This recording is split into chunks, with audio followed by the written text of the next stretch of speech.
ఒక సామాన్యుడు అతిథిగా దొరికి అన్నం తినడం మంచిదే, తక్కువని అనడానికి వీలు లేదు. కానీ ఒక మహాత్ముడు అన్నం తిన్నాడు అనుకోండి, ఆయన ప్రాణములు నిలబడ్డాయనుకోండి, ఆయన తిన్న అన్నం ఉత్తినే పోదు. ఎందుకు పోదు?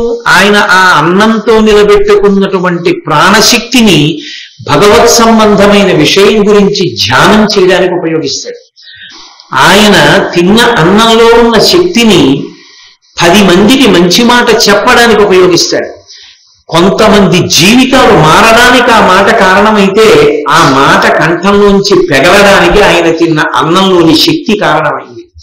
ఇప్పుడు ఆయన వలన జరిగినటువంటి పుణ్యం అంతట్లోనూ 6వ వంతు నీ ఖాతాలో పడుతుంది. మహాత్ముడు తినడానికి దొరకడం అంత తేలిక. తిని ఆయన కాదు అదృష్టవంతుడు, తినడానికి ఆయన దొరకడం నీ అదృష్టం. అది అన్ని వేళలా దొరికేది కాదు, ఈశ్వరానుగ్రహం కలిగితే దొరుకుతాడు అలాంటి వాడు. మహానుభావుడైనటువంటి రోమశ మహర్షి ధర్మరాజు గారిని తీర్థయాత్రకి తీసుకెళ్లినటువంటి వాడై ఆయనతో పలుకుతున్నాడు. ఇది విశ్వామిత్రుని యొక్క ఆశ్రమం. ఇది విశ్వామిత్రుని యొక్క సోదరి అయినటువంటి సత్యవతీదేవి కౌశికి అనేటటువంటి పేరుతో ఏర్పడినటువంటి నది అని. విశ్వామిత్రుని యొక్క జీవితం చాలా అత్యద్భుతమైనటువంటి జీవితం. ఇవాళ ప్రసంగంలోనే బహుశః విశ్వామిత్ర జననములకు కారణమైనటువంటి విశేషం ఒకటి వస్తుంది. క్షత్రియ వంశంలో జన్మించినప్పటికీ కూడా అపారమైనటువంటి బ్రహ్మతేజస్సుని పొందినటువంటి వాడు, మహానుభావుడు, బ్రహ్మర్షి. శ్రీరామాయణంలో రామచంద్రమూర్తిని తీర్చిదిద్దినటువంటి గురువు, అంతటి మహానుభావుడు. ఆయన పేరు స్మరిస్తే చాలు పాపాలు నశించిపోతాయి, అంత గొప్పవాడు. ఆయన రామచంద్రమూర్తితో ఒకసారి చెప్పుకున్నాడు, సశరీరాగతా స్వర్గం భర్తారమనువర్తిని కౌశికీ పరమోదార ప్రవృత్తాచ మహానది అని చెప్పాడు. నా సోదరి పేరు కౌశికి, ఆమె పేరు సత్యవతి. ఆమె కౌశికి అనబడేటటువంటి నదిగా ఏర్పడింది. ఆమె నా బావగారు, ఆమెకి భర్త అయినటువంటి రుచీకుడితో కలిసి సశరీరంగా స్వర్గానికి వెళ్ళింది. ఆమె మహాపతివ్రత.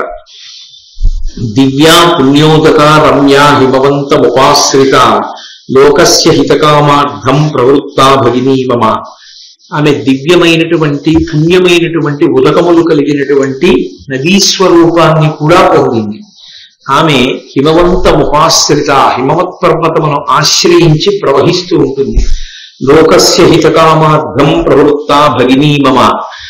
మమ భగిని, నా యొక్క సోదరి అయినటువంటి ఆ సత్యవతీదేవి లోకస్య హితకామార్థం, లోకము యొక్క క్షేమమును కోరినదై ఒక నదీ స్వరూపాన్ని పొందింది. తతోహం హిమవత్పార్శ్వే వసామి నిరత సుఖం భగిన్యాం స్నేహ సంయుక్త కౌశిన్యాం రఘునందన. రఘునందన అంటే, ఓ రామ, నేను నా చెల్లెలైనటువంటి సత్యవతీదేవి పట్ల విశేషమైనటువంటి ప్రేమ కలిగిన వాడు. నేను నా చెల్లెలితో కలిసి ఉండాలని కోరుకుంటాను. అందుకే ఎప్పుడు హిమాలయ పర్వత ప్రాంతముల యందు కౌశికి అనబడేటటువంటి పేరుతో ప్రవహిస్తున్నటువంటి నదీ స్వరూపమైనటువంటి నా చెల్లెలి పక్కనే, అంటే ఆ నది యొక్క ఒడ్డుని నేను నివసిస్తూ ఉంటాను. ఇప్పుడు ఒక పెద్ద యాగం చేయడం కోసం సిద్ధాశ్రమానికి వచ్చాను. అందుకని నిన్ను ఈ యాగాన్ని సంరక్షణ చెయ్యవలసిందిగా అభ్యర్థించాను అని రామచంద్రమూర్తితో చెప్తాడు విశ్వామిత్ర మహర్షి. విశ్వామిత్రుని యొక్క కుటుంబము అంత గొప్ప కుటుంబం. ఆ తల్లి కౌశికి అనబడేటటువంటి పేరుతో నదిగా ఏర్పడింది. రోమశ మహర్షి ఆ విశేషాన్ని చెప్తున్నారు. ఇది విశ్వామిత్రుడు ఉన్న ఆశ్రమం. ఇది విశ్వామిత్రుని యొక్క చెల్లెలైనటువంటి సత్యవతీదేవి కౌశికి అన్న పేరుతో ఏర్పడినటువంటి నది. రామ, దీని యందు స్నానం చేయి. అదిగో పక్కన ఉన్నటువంటి హ్రదమున్నదే సరోవరము, అది ఋష్యశృంగుడను ముని హ్రదము. ఋష్యశృంగుడు అనబడేటటువంటి ఒక మహాత్ముని పేరు మీద ఏర్పడినటువంటి హ్రదం. కాబట్టి అందులో కూడా స్నానం చేయి అంటే, ధర్మరాజు గారు ఆ ఋష్యశృంగుడు ఎవరు, ఆయన పేరు మీదుగా ఈ సరోవరం ఎందుకు పిలవబడింది నాకు తెలియచేయవలసింది అని కోరాడు.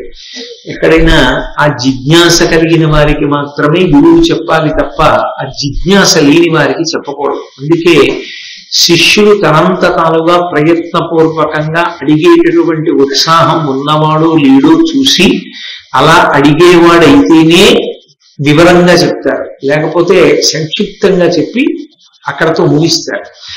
ఆ ఉత్సాహం ఉన్నవాడు లేడో చూడటానికి ముందు సంక్షిప్తంగా చెప్పాడు. కానీ ధర్మరాజు గారు వివరం అడిగాడు కాబట్టి పరమ సంతోషంతో రోమశ మహర్షి చెప్తున్నారు. కశ్యపుని యొక్క కుమారుడు విభాండకుడు. విభాండకుడు ఒక మహర్షి. ఆ విభాండక మహర్షి యొక్క కుమారుడు ఋష్యశృంగ మహర్షి. లోకంలో ఎందరో మహర్షులు ఉన్నారు, కానీ ఋష్యశృంగ మహర్షి ఒక్కని యొక్క స్థితి వేరు. ఆయనలా ఎవరు ఉండరు లోకంలో. అంత అసాధారణమైన స్థితిలో ఉద్భవించాడు, అంత అసాధారణమైన రీతిలో పెరిగి పెద్దవాడయ్యాడు. అసలు ఋష్యశృంగుని యొక్క విశేషాన్ని చెప్పడంలో నన్నయ్య గారు పరకాయ ప్రవేశమే చేశారా అనిపిస్తుంది. ఆ పద్యరచన చూస్తే అంత అద్భుతమైనటువంటి రచన చేసి తెలుగు జాతికి కానుకగా అందించారు మహానుభావుడు. ఆ కశ్యపుని కొడుకైనటువంటి విభాండకుడు ఎప్పుడూ కూడా బ్రహ్మ తేజస్సుతో వర్ధిల్లుతూ ఆయన తపస్సు చేస్తుండేవాడు. అటువంటి విభాండకుడు ఒక రోజున స్నానం చెయ్యడం కోసమని వెళ్ళాడు. ఆయన స్నానం చేస్తూ ఉండగా ఊర్వశి కనపడింది. ఈ రెండు పరస్పర విరుద్ధాంశములు, మీరు కొంచెం జాగ్రత్తగా గమనించాలి. అన్ని వేదికల మీద బాగా వివరంగా చెప్పడం కుదిరేటటువంటి విషయాలు కావు. సూక్ష్మంగా కొన్ని మీరు నేను చెప్పిన మాటను పట్టుకోవలసి ఉంటుందంతే. స్నానము చల్లటి నీటి స్నానం, అందున పవిత్రమైనటువంటి నదీ స్నానము కామమునకు వ్యతిరేకమైనది. అటువంటిది శిరస ఒక పవిత్రమైన నదిలోనో సరస్సులోనో చల్లటి నీటి స్నానం చేస్తూ కామ ప్రచోదనాన్ని పొందడం అనేటటువంటిది తత్ప్రవృత్తికి విరుద్ధమైనటువంటి విశేషం. మరి విభాండకుని అలా ఎందుకు సంభవమైంది అంటే, నేను మీతో తరచుగా ప్రస్తావిస్తున్నాను ఆ విషయాన్ని. ఒక మహాపురుష జననము సంభవము కావాలి అనుకున్నప్పుడు పరదేవత అటువంటి క్రీడ చేస్తుంది. ఆవిడ మహాత్ములకు కూడా కామాన్ని కల్పిస్తుంది. ఎందుచేత అంటే వారి తేజస్సు వలన తప్ప వేరొక మహాపురుషుడు సంభవించడం కుదరదు. అటువంటి మహాపురుషుడి తేజస్సుని పట్టుకోవడం కూడా అందరికీ సాధ్యం కాదు. దానికి మళ్ళీ కారణజన్ములైన వాళ్ళు ఉండాలి. అందుకే చాలా దూరదృష్టితో అమ్మవారు అలా పట్టుకోవడానికి వీలైనటువంటి ఉపాధి కలిగినటువంటి వ్యక్తులను కూడా, జీవులను ఆవిడ సృష్టి చేస్తూ ఉంటుంది ప్రత్యేకంగా. ఇందులో ఆయన స్నానం చేస్తుంటే ఊర్వశి కనపడింది. సాధారణంగా చాలా చోట్ల మహాపురుష జననానికి ఊర్వశి కారణం అవుతూ ఉంటుంది. ఎందుకు ఊర్వశి కారణం అవుతుందో కూడా నేను మీతో మనవి చేశా. ఎంతో మంది అప్సరసలు నారాయణుడు తపస్సు చేస్తూ ఉండగా వచ్చి ఆయన్ని తపస్సు నుంచి విముఖుణ్ణి చేయడం కోసం నృత్యం చేశారు. ఆయన ఏం చేశారంటే తొడ మీద ఒక 2-3 మాటలు చదివారు. ఆ తొడలో నుంచి ఒక అప్సరస పైకి వచ్చింది. ఆమె పేరు ఊర్వశి. ఊర్వుల నుండి వచ్చింది కాబట్టి ఊర్వశి. ఆమె అందచందాలు చూసి మిగిలిన అప్సరసలు సిగ్గుపడి వెళ్ళిపోయారు. అంటే నిజానికి అందము కానీ ఆనందము కానీ మనలో ఉంటుంది తప్ప బయట ఉండదు అని చెప్పడానికి ఆయన తొడలో నుంచే ఉద్భవించింది ఊర్వశి. ఆ ఊర్వశి మహాపురుష జనన మనకు కారణమవుతుంటుంది. నిన్న మీరు విన్నారు అగస్త్య మహర్షి యొక్క, ఆ తర్వాత వశిష్ఠ మహర్షి యొక్క జననమునకు ఊర్వశియే కారణం. అలాగే ఇక్కడ కూడా ఆయన ఊర్వశిని చూశాడు విభాండకుడు స్నానం చేస్తూ. ఆయన యొక్క తేజస్సు స్ఖలనమై ఆయన స్నానం చేస్తున్నటువంటి నదీ జలముల ఎద్దు పడిపోయింది. ఆయన స్నానం చేసి బయటికి వచ్చి వెళ్ళిపోయాడు. వెళ్ళిపోయిన తర్వాత ఈ నదీ ప్రవాహమునందు వెళ్ళిపోతున్నటువంటి ఆ తేజస్సుని, వీర్యాన్ని ఒక ఆడ దుప్పి, ఒక మృగి తాగింది. ఆ నీటిని దాహంతో తాగితే వీర్యం కూడా దాని కడుపులోకి వెళ్ళింది. వెళ్ళి ఆ లోపల ఒక పిల్లవాడు పెరిగాడు. ఆ పిల్లవాడు నా కొడుకే అన్న విషయాన్ని తన దివ్య దృష్టి చేత విభాండకుడు తెలుసుకున్నాడు. ఈ విషయాలు నన్నయ్య గారి భారతంలో ఉన్నవి కావు. నేను ఇతర పురాణాల్లోంచి కూడా కొన్ని సంకలనం చేస్తున్నాను, చేసి చెప్తున్నాను ఒక సమగ్రత కోసమని అలా ఆవిష్కరిస్తున్నాను. ఇందాక నేను చెప్పిన శ్లోకాలు కూడా భారతంలో కావు, కౌశికీ నదికి సంబంధించినవి, రామాయణం బాలకాండలో. నేను ఒక సమగ్రత కోసం కలిపానంతే వాటిని. కాబట్టి ఇప్పుడు ఆ విభాండకుడు గమనించాడు, ఈ దుప్పికి పుడుతున్నటువంటి పిల్లవాడు నా కొడుకే అని గమనించాడు. అసలు ఒక దుప్పి తాగి గర్భాన్ని పొందడం ఎలా సంభవం అవుతుంది? అలా సంభవం కాదు. అసలు సాధారణమైన స్త్రీకే విభాండకుడి తేజస్సు పట్టడం కష్టమైతే ఒక దుప్పి ఎలా పట్టుకోగలుగుతుంది? మరి దానికి ఏ తపస్సు ఉంది? నా క్షేత్రానికి ఆ యోగ్యత వస్తుంది అంటే దాని వెనక మళ్ళీ ఏదో కారణం ఉండాలి. మళ్ళీ మీరు ఇతర పురాణాలని బ్రహ్మవైవర్తము, బ్రహ్మపురాణము మొదలైన వాటిని పరిశీలిస్తే ఒక విషయం అర్థమవుతుంది. చిత్రవధ అని ఒక అప్సరస, ఆమె ఒకప్పుడు ఇంద్రుడి సభలో నాట్యం చేస్తోంది. నాట్యం చేసేటటువంటి సమయంలో ఒక లక్షణం ఉంటుంది. వాళ్ళు సభని కానీ సభాధ్యక్షుణ్ణి కానీ, అంటే సాధారణంగా సభ ప్రీతి కొరకు నృత్యం చేస్తారు కాదు, ఎవరో ఒక్క చక్రవర్తి ప్రీతి కొరకు నృత్యం జరుగుతుంటే ఆయన వంక చూస్తూ చేస్తారు. అదే సమయంలో కొన్ని ఆడదుప్పులు, జింకలు, ఏళ్లు మొదలైనవి అటుగా వచ్చాయి. ఆ సభాభవనం పక్కన తిరుగుతున్నాయి. ఎందుకో ఆవిడ దృష్టిని ఆకర్షించేవి. ఆవిడ ఇంద్రుడి వంక చూడడం మానేసి ఆ దుప్పుల వంక చూస్తూ నృత్యం చేసేది. ఇంద్రుడికి కోపం వచ్చేది. నువ్వు సభా సంప్రదాయాన్ని భంగం చేసావు. నృత్యం చేసేటప్పుడు ఎవరిని చూస్తూ చెయ్యాలో వాళ్ళని కాకుండా నీ మనసు దేనికి రంజిల్లిందో అటు చూసావు. అటు చూస్తూ ఇటు నృత్యం చేశావు కాబట్టి సమగ్రత పోయింది. కాబట్టి దేని యందు మనసు పెట్టి నువ్వు సభా సంప్రదాయాన్ని ఉల్లంఘన చేశావో, ఆ కళకి అగౌరవం చేశావో, ఆ ప్రాణిగానే నువ్వు జన్మించు అన్నాడు. నీకు మోహం తీరిపోతుంది అన్నాడు. ఆమె ఆయన కాళ్ళ మీద పడింది. నిజమే, నేను చూసిన మాట వాస్తవమే, కానీ దుప్పిగా వెళ్ళడానికి ఇబ్బంది కదా, ఏ బాణం చేతనో చచ్చిపోవాలి అంటే ఆయన అన్నాడు, కాదు, నువ్వు ఒక కారణ జన్ముడికి జన్మనిస్తావు. నువ్వు వెళ్ళినటువంటి కారణం చేత విభాండకుని యొక్క తేజస్సును నువ్వు స్వీకరిస్తావు. ఎందుకని? విభాండకుని యొక్క తేజస్సు అంటే సామాన్యం కాదు. ఒక మహాపురుష జననములకు అటువంటి మహా తేజస్సు కలిగినటువంటి వారు, అటువంటి బ్రహ్మ తేజస్సు ఉన్నవారు, నిరంతరము బ్రహ్మమునందు రమించగలిగినటువంటి వాళ్లే ఉండాలి. అందుకే ఆయన పేరే విభాండకుడు. భాండం అంటే శరీరము, విభాండకుడు. ఈ శరీరమునందు భ్రాంతి లేనివాడు, నిరంతరము ఆత్మనందు రమించేవాడు. ఆత్మగా రమించేవాడికి కామప్రచోదనం ఏమిటి? ఆయనకి స్నానం చేస్తుంటే ప్రచోదనం అవ్వడం ఏమిటి? ఊర్వశిని చూసి ఆయనకి రేతస్ఖలనం అవ్వడం ఏమిటి? అంటే ఒక మహాపురుష జననములకు కావలసిన ప్రాతిపదికని పరదేవత వేస్తోంది అని గుర్తు. అటువంటి మహాపురుషుడు పుడితే తప్ప ఎన్నో కార్యములు సమకూడవు. పుట్టాడు కనుకనే ఇవాళ శృంగేరి పీఠం వచ్చింది. శృంగేరి పీఠం వచ్చింది కాబట్టే శంకరాచార్యుల వారు, విద్యారణ్య స్వామి, చంద్రశేఖర భారతి, ఉగ్ర నృసింహ భారతి, సచ్చిదానంద శివాభినవ నృసింహ భారతి, భారతీతీర్థ మహాస్వామి, అభినవ విద్యాతీర్థ మహాస్వామి, ఇటువంటి ఎందరో మహాత్ములైనటువంటి పీఠాధిపతుల పీఠాన్ని అధిరోహించి జాతికంతటికీ మార్గదర్శకులు కాగలిగారు. అంతటి మహాపురుషుడు యుగాలు దాటిపోయినా ఆయన తపశ్శక్తి నిలబడింది. అంతటి మహానుభావుడు పుట్టాలి అంటే విభాండకునికి కామప్రచోదనం జరిగి తీరాలి. అది అమ్మవారి సంకల్పం. అందుకే మన్మధుడు ఆమెకి వశవర్తి అయి ఉంటాడు. ఆ తల్లి నువ్వు ఫలానా వారి మీదకి బాణం వెయ్యి అంటుంది. హరిస్వామారాధ్య ప్రణత జన సౌభాగ్య జనని స్మరూపిత్వా నత్వా రతి నయనలేహ్యేన వపుషా అంటారు శంకరాచార్యులు వారి సౌందర్యలహరిలో. మునినామప్యంత ప్రభవతి మోహాయ మహతాం అంటారు. అమ్మా, నువ్వు మన్మధుడిని బతికించావు. ఆ మన్మధుడు వేసిన బాణముల వలన మహర్షుల యొక్క మనసులు కూడా కలతపడుతున్నాయంటారు. అంటే ఎందుకు మరి అప్పుడు అమ్మవారిని నింద చేసినట్లు కాదా? అది మన్మధుడిని బతికించడం వల్ల మహర్షులు పాడవుతున్నారంటే కాదు. అమ్మా, నువ్వు మన్మధుడిని బతికించావు కాబట్టే, మన్మధుడు బాణములు వేస్తే మహాత్ములైన వారి యొక్క మనసు కదులుతోంది కాబట్టే, కదిలిన కారణం చేత వారి యొక్క తేజస్సు స్ఖలనమవుతోంది కాబట్టే, ఆ తేజస్సు వలన వేరొక మహాత్ముడు ఉద్భవించి లోకాన్ని నడిపించడానికి మార్గం దొరుకుతోంది. అందుచేత ఆమె దుప్పిగా వచ్చింది. ఆమె దుప్పిగా వచ్చింది శాప విమోచనం అవ్వాలి అంటే ఆమె విభాండకుని యొక్క తేజస్సుని స్వీకరించి కుమారుణ్ణి కనాలి. అందుకని ఆమె ఈ నదిలో ప్రవాహంలో వెళ్ళిపోతున్నటువంటి నీటితో కూడుకున్నటువంటి తేజస్సుని తాగినదై ఆమె కడుపులో కొడుకు పెరిగాడు. అందుకని ప్రకృతి విరుద్ధంగా జరిగి ఆ తేజస్సు నుండి ఒక కుమారుడు ఉద్భవించాడు. సురుచిర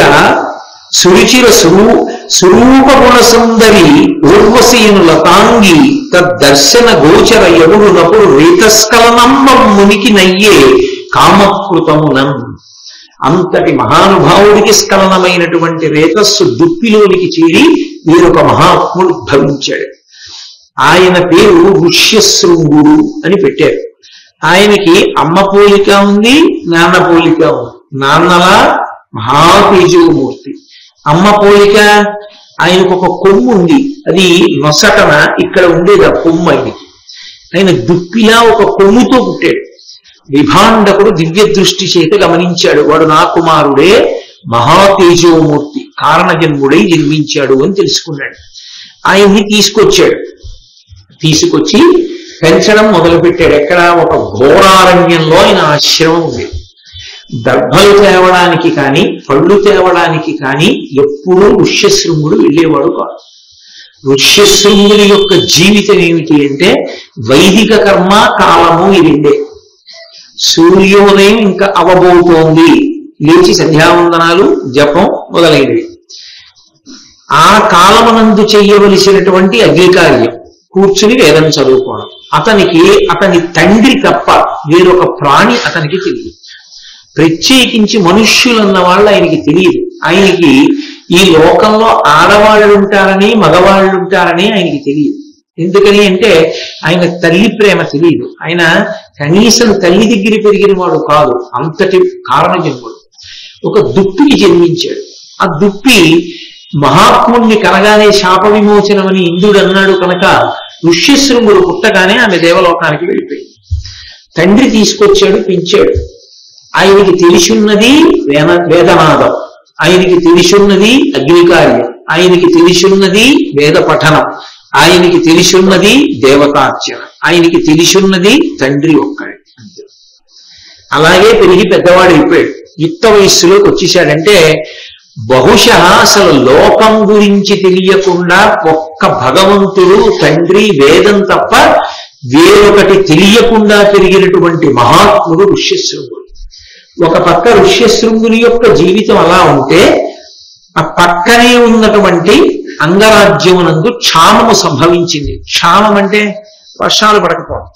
వర్షాలు పడని కారణం చేత ఎక్కడ పంటలు లేవు. పంటలు లేని కారణం చేత జనులకు అన్నము లేదు, పశువులకు గ్రాసము లేదు. ఆయన వెంటనే ఆ అంగరాజు బ్రాహ్మణుల్ని పిలిచాడు కొంతమందిని. ఏమయ్యా, ఎందుచేత వానలు పట్టలేదు, ఎందుకు క్షామం వచ్చిందని అడిగాడు.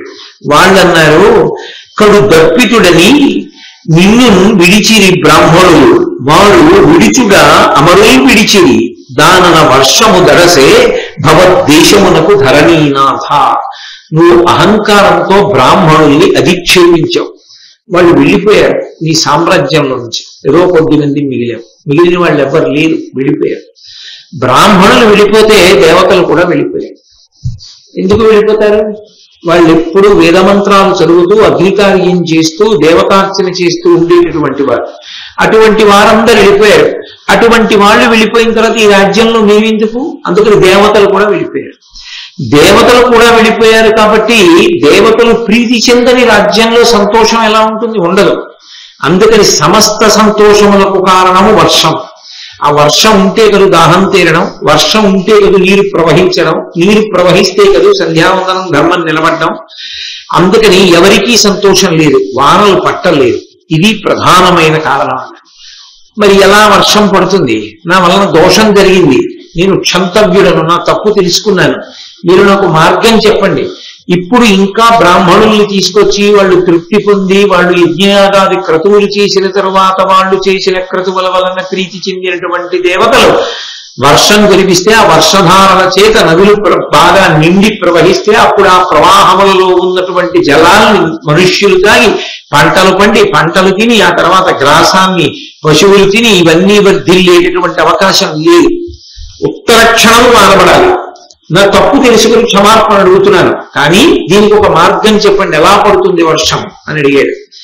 అడిగితే బ్రాహ్మణులు అన్నారు, శాంతుడు ఋష్యశృంగుడను సన్ముని ఉన్న ఎడం ధరిత్రికి సంతత వర్షంబగు భృశంబుగా.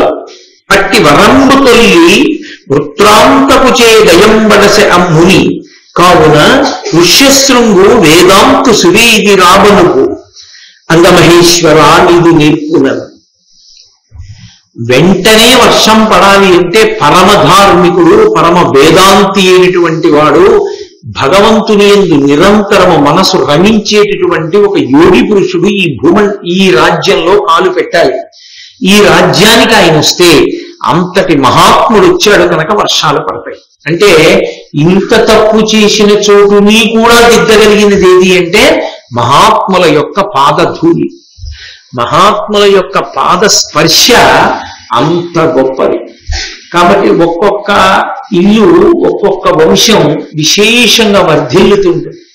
అంత వర్ధిల్లడానికి కారణం తెలిసో తెలియకో ఎక్కడో ఎవరో ఒక మహాత్ముడికి వాళ్ళు చేసినటువంటి ఉపకారం, అటువంటి మహాత్ముడికి ఇచ్చినటువంటి ఆతిథ్యం అది విపరీతమైనటువంటి ఫలాన్ని ఇస్తుంది.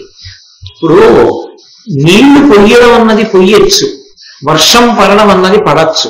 వర్షం పడితే జిల్లేడు చెట్టు పెరుగుతుంది, వర్షం పడితే బ్రహ్మదండి ముళ్ళు కలిగినటువంటి చెట్టు పెరుగుతుంది, వర్షం పడితే మారేడు చెట్టు పెరుగుతుంది, వర్షం పడితే కదంబ వృక్షం పెరుగుతుంది. కదంబ వృక్షం పెరగడానికి మారేడు చెట్టు పెరగడానికి బ్రహ్మదండి ముళ్ళ డొంక పెరగడానికి తేడా లేదు. దానం అన్ని వేళలా చేస్తారు, కానీ దానం పట్టేటటువంటి వాడు మాత్రం పరమ భగవద్భక్తుడైనటువంటి వాడు దొరకడం. ఎందుకో తెలుసా? ఆయన నిరపేక్షత ఉంటాడు, ఆయనకి అపేక్షించి పొందాలన్న కోరిక ఉండదు. భీష్ముడు అడిగినప్పుడు ఆయనకి పులస్త్యుడు చెప్పినటువంటి జవాబు మీరు విన్నారు. తక్కువ తింటుండేవాడు, ఇంద్రియముల యందు ఇంద్రియ సుఖముల యందు పెద్ద లంపటం లేనివాడు, ప్రతిగ్రహాన్ని ప్రతిఫలాన్ని అపేక్షించకుండా భగవద్భక్తితో తిరిగేటటువంటి వాడు మన దగ్గర ఒక వస్తువు పుచ్చుకోవడానికి ఎన్నడూ లభ్యం కాడు ప్రపంచంలో. అది చాలా చాలా కష్టం. ఎందుచేత అంటే ఆ అవసరం ఏముంది? అందుకని ఆయన అలా పుచ్చుకునేవాడు కాడు, నాకేం లేదు అని కనిపిస్తూ ఉంటాడు. అలాంటి వాడు ఏ కారణం చేతనైనా ఒక వస్తువుని పుచ్చుకున్నాడు అనుకోండి, ఒక సామాన్యుడు పుచ్చుకున్న దానికి ఒక మహాత్ముడు పుచ్చుకున్న దానికి ఒకేలా ఉండదు ఫలితం. ఆ ఫలితం కొన్ని కోట్ల రెట్లు మారిపోతుంది, అంత మారుతుంది. ఒక సామాన్యుడు అతిథిగా దొరికి అన్నం తినడం మంచిదే, తక్కువని అనడానికి వీల్లేదు. కానీ ఒక మహాత్ముడు అన్నం తిన్నాడు అనుకోండి, ఆయన ప్రాణములు నిలబడ్డాయనుకోండి, ఆయన తిన్న అన్నం ఉత్తినే పోదు. ఎందుకు పోదు? ఆయన ఆ అన్నంతో నిలబెట్టుకున్నటువంటి ప్రాణశక్తిని భగవత్ సంబంధమైన విషయం గురించి ధ్యానం చేయడానికి ఉపయోగిస్తాడు. ఆయన తిన్న అన్నంలో ఉన్న శక్తిని 10 మందికి మంచి మాట చెప్పడానికి ఉపయోగిస్తాడు. కొంతమంది జీవితాలు మారడానికి ఆ మాట కారణమైతే ఆ మాట కంఠంలోంచి పెగలడానికి ఆయన తిన్న అన్నంలోని శక్తి కారణమైంది. ఇప్పుడు ఆయన వలన జరిగినటువంటి పుణ్యం అంతట్లోనూ 6 వంతు నీ ఖాతాలో పడుతుంది. మహాత్ముడు తినడానికి దొరకడం అంత తేలిక? తిని ఆయన కాదు అదృష్టవంతుడు, తినడానికి ఆయన దొరకడం నీ అదృష్టం. అది అన్ని వేళలా దొరికేది కాదు, ఈశ్వరానుగ్రహం కలిగితే దొరుకుతాడు అలాంటి వాడు. కాబట్టి మహాత్ముల యొక్క పాద ధూళికి, వాళ్ళ స్పర్శకి, వాళ్ళ పదఘట్టనకి, వాళ్ళ ఆగమనానికి అంత శక్తి ఉంటుంది. వాళ్ళు వచ్చినంత మాత్రం చేత దేవతలందరూ మళ్ళీ ప్రీతి చెందుతారు. ఉత్తర క్షణం దేవతలు ప్రీతి చెందితే వాళ్ళకు లక్షణం ఉంటుంది, నీకు ఏది లేదో దాన్ని ఇచ్చేస్తారు. వాళ్ళు ప్రీతి చెందగానే వాళ్ళు ఆ పని చేస్తారు. కాబట్టి దేవతలు ఏం చేస్తారు? అప్రీతి చేత వాన కురిపించడం మానేశారు. ఇప్పుడు ఋష్యశృంగుడు వస్తే ప్రీతి చెంది వర్షం కురిపిస్తారు. ఇది ఇంద్రుడు ఆయనకి ఇచ్చిన వరం కూడా. వృత్రాసుర సంహారం చేసినటువంటి ఇంద్రుడు ఋష్యశృంగుడికి ఇచ్చిన వరం, నువ్వు ఎక్కడుంటే అక్కడ వానలు పడతాయి. మీకు విచిత్రం ఏమిటో తెలుసా? అప్పుడు కాదు, ఋష్యశృంగుడు ఎక్కడ ఉండేవాడో అక్కడ ఇప్పటికీ వానలు పడుతూ ఉంటాయి, ఇప్పటికీ పడతాయి వానలు. ఎక్కడ ఉండేవాడు ఋష్యశృంగుడు? శృంగేరి పీఠం ఉన్న చోట ఉండేవాడు. అందుకే శృంగేరి పీఠ సమీప ప్రాంతాలన్నిటా కూడా వాన పడకపోవడం అన్నది ఉండదు, సతత హరిత అరణ్యములు. మీరు చూస్తే అరణ్యాల వంక ఆశ్చర్యంగా ఉంటుంది. అసలు శృంగేరి వెళ్ళేటప్పుడు వచ్చేటటువంటి అరణ్య మార్గం దాటుతుంటేనే ఆశ్చర్యకరంగా ఉంటుంది. అంతంత గొప్ప గొప్ప చెట్లు, ఎప్పుడు చల్లగా ఉంటుంది. ఆ తుంగా నది చక్కగా ప్రవహిస్తూ ఉంటుంది. అంతటి మహాపురుషుడు ఋష్యశృంగుడు అంటే ఆయన అక్కడ ఉండి వెళ్ళిపోయిన కారణం చేత ఎప్పటివాడు, ఎప్పటో త్రేతాయుగం, తర్వాత ద్వాపరయుగం, తర్వాత కలియుగం, ఇప్పటికీ అక్కడ ఆ శక్తి ఉంది. శంకర భగవత్పాదులు ఆయన తిరుగాడని ప్రదేశం లేదు. మహాత్ములు నిజంగా ఎలా నడిచారో ఎలా వెళ్ళారో అని ఆశ్చర్యం వేస్తుంది. అందున చిత్రం ఏమిటంటే సరస్వతీదేవి ఈ లోకంలో అవతరించింది ఉభయ భారతి అన్న పేరుతో. బ్రహ్మగారు మండన మిశ్రుడు అన్న పేరుతో అవతరించాడు. ఆ మండన మిశ్రుడు ఉభయ భారతి దంపతులుగా ఉన్నారు, బ్రహ్మగారు సరస్వతి కనుక. శంకర భగవత్పాదులు ఆ మండన మిశ్రుడితో వాదన కొరకు యోగశక్తితో వెళ్ళి సూర్యులోంచి కిందకి దిగారు. మండన మిశ్రుడు తద్దినం పెడుతున్నాడు. ఇద్దరి మధ్య తర్వాత వాదం జరిగింది. ఉభయ భారతీయే సాక్షిగా ఉంది. ఓడిపోయాడు మండన మిశ్రుడు శంకరుల చేతిలో. ఓడిపోయి సన్యసించాడు. భర్త సన్యసించేశాడు. ఇంకా నాకు ఈ లోకంతో ఏం పని, అందుకని నేను బ్రహ్మలోకానికి వెళ్ళిపోతానని ఉభయ భారతి సరస్వతీదేవి కనుక వెళ్ళిపోతోంది. అది శంకరాచార్యుల వారు ఈ జాతికి చేసిన మహోపకారం. శంకరుడు చేసిన మహోపకారం లాంటి ఉపకారం చేసిన వారు వేరొకరు లేరు. ఆ వెళ్ళిపోతున్నటువంటి సరస్వతీదేవిని నువ్వు వెళ్ళిపోతే ఈ జాతిలో ఈ దేశంలో మహాత్ములు ఎలా పుడతారు మళ్ళీ? కాబట్టి నిన్ను సేవించి నీ అనుగ్రహాన్ని పొంది మహాత్ములు జనించాలి కనుక నిన్ను ఇక్కడే ఉంచుతున్నానని వనదుర్గ మంత్రములతో కట్టారు. వనదుర్గా స్వరూపం అంటే మాటలు కాదు. అసలు వనదుర్గకి సంబంధించినటువంటి హోమం ఎప్పుడైనా మీరు చూశారో లేదో నాకు తెలియదు. వనదుర్గ హోమం జరిగేటప్పుడు కొన్ని మంత్రాలు చదువుతారు. ఆ మంత్రాలు వినడానికి భయం వేస్తుంది. అందరూ వినలేరు ఆ మంత్రాలు. గర్భిణీ స్త్రీలని ఉండొద్దని చెప్తారు. అలా ఉంటాయి ఆ మంత్రాలు ఆ స్వాహాకారంతో ఇస్తున్నప్పుడు. అటువంటి స్వరూపం వనదుర్గ అంటే. అరణ్యాలు ఉన్న చోట తిరుగుతూ ఉంటుంది ఆవిడ. మన అదృష్టం ఏమిటంటే మనకి సమీప ప్రాంతంలో అన్నవరం దేవస్థానం యొక్క కొండ నడిచి ఎక్కుతుంటే మొట్టమొదటి కింద కనకదుర్గ, పైన వనదుర్గ కనపడుతుంది. ఆ తల్లి ఆ వనదుర్గకి సంబంధించిన మంత్రములతో కట్టారు శంకరాచార్యుల వారు ఆ సరస్వతీదేవిని. కట్టి భూమి మీదకి దింపారు. దింపితే ఆవిడ శంకరాచార్యుల వారి వెనక నడిచింది. ఎక్కడ నువ్వు వెనక్కి తిరిగి చూస్తావో, ఎక్కడ గజ్జల మోత ఆగిపోతుందో అక్కడ వెలుస్తారని శంకరులు వెళ్ళిపోతున్నారు. అసలు నిజంగా ప్రాంతం చూస్తే ఇప్పుడు మనకు ఆశ్చర్యం వేస్తుంది. మీరు బహుశా నాకు తెలిసి శృంగేరి వెళ్ళడము అంటే శృంగేరి రోడ్డు మీదకు ఉన్న ప్రాంతాన్ని చూసి ఉంటారు. కాదు అంటే అది అందరినీ అలా అనుమతించరు. కొంచెం ప్రత్యేకమైన అనుమతి ఉంటేనే వెళ్ళగలరు తప్ప లేకపోతే సాధ్యం కాదు. జగద్గురువుల యొక్క సన్నిధానాలు ఎక్కడున్నాయో ఆ వెనక ప్రాంతంలో కిందకి దిగితే తుంగా నది చుట్టి తిరుగుతుంది. అక్కడికి వెడతారు.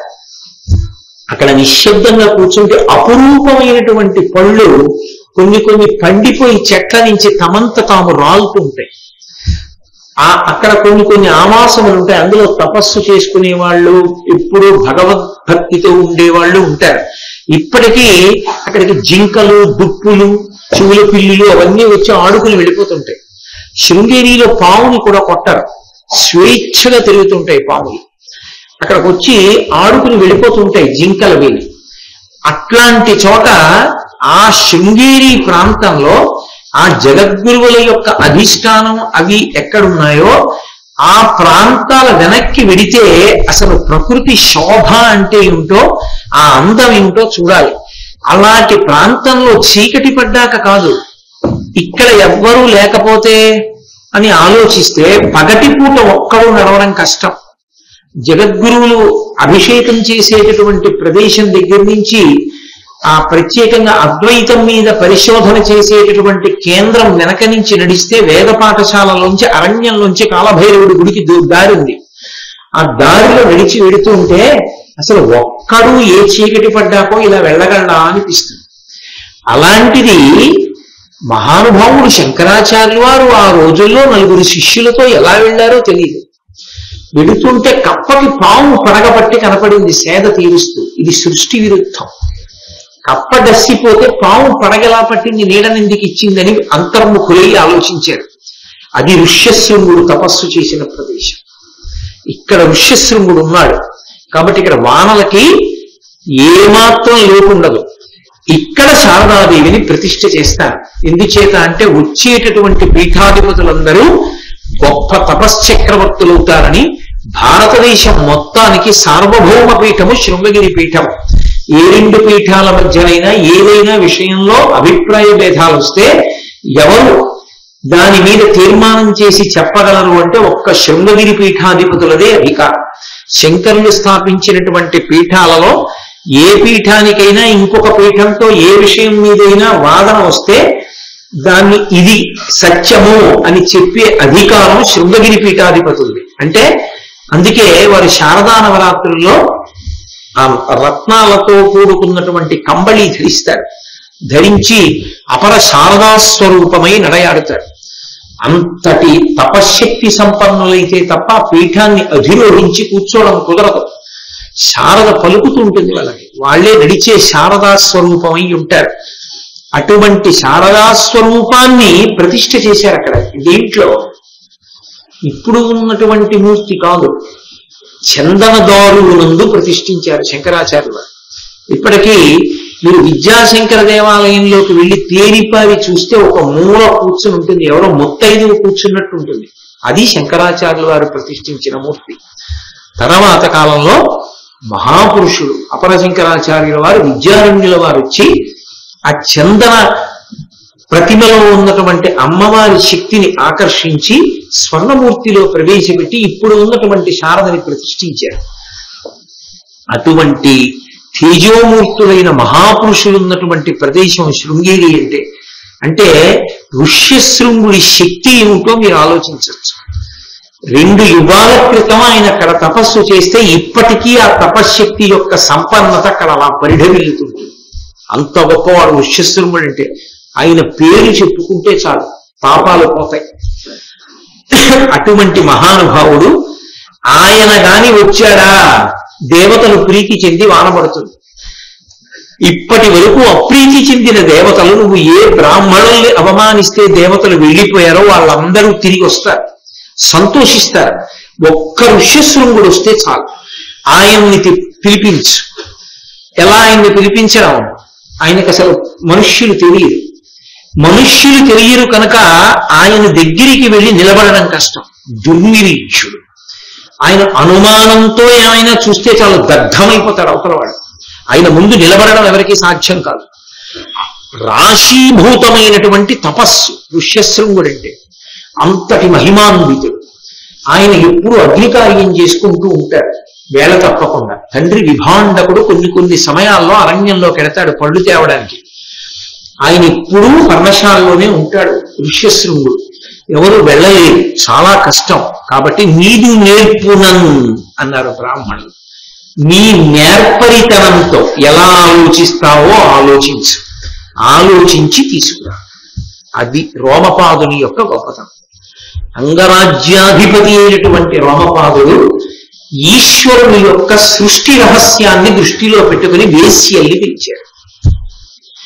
ఎంత అసలు ఆడ మగ అన్న తేడాయే తెలియని వాడైనా సృష్టి యందు ఈశ్వరుని యొక్క శాసనం ఆకర్షణ ఉంటుంది.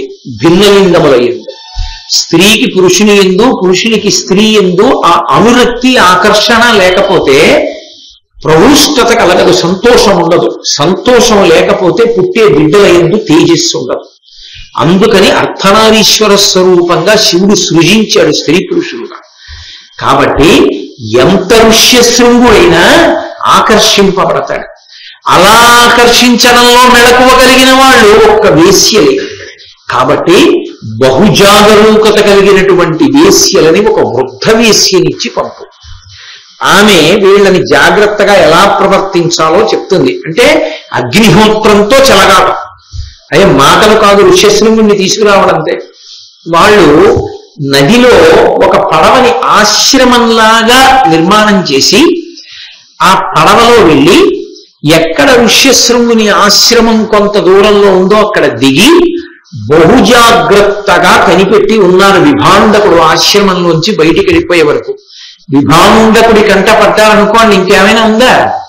పరమ ప్రమాదం, కొడుకుని తీసుకెళ్ళడానికి వచ్చారని తెలిస్తే. అందుకని విభాండకుడు అరణ్యంలోకి వెళ్ళిపోయి పళ్ళు తేవడానికి వెళ్ళిపోయేటంత వరకు ప్రశాంతంగా కూర్చున్నాడు.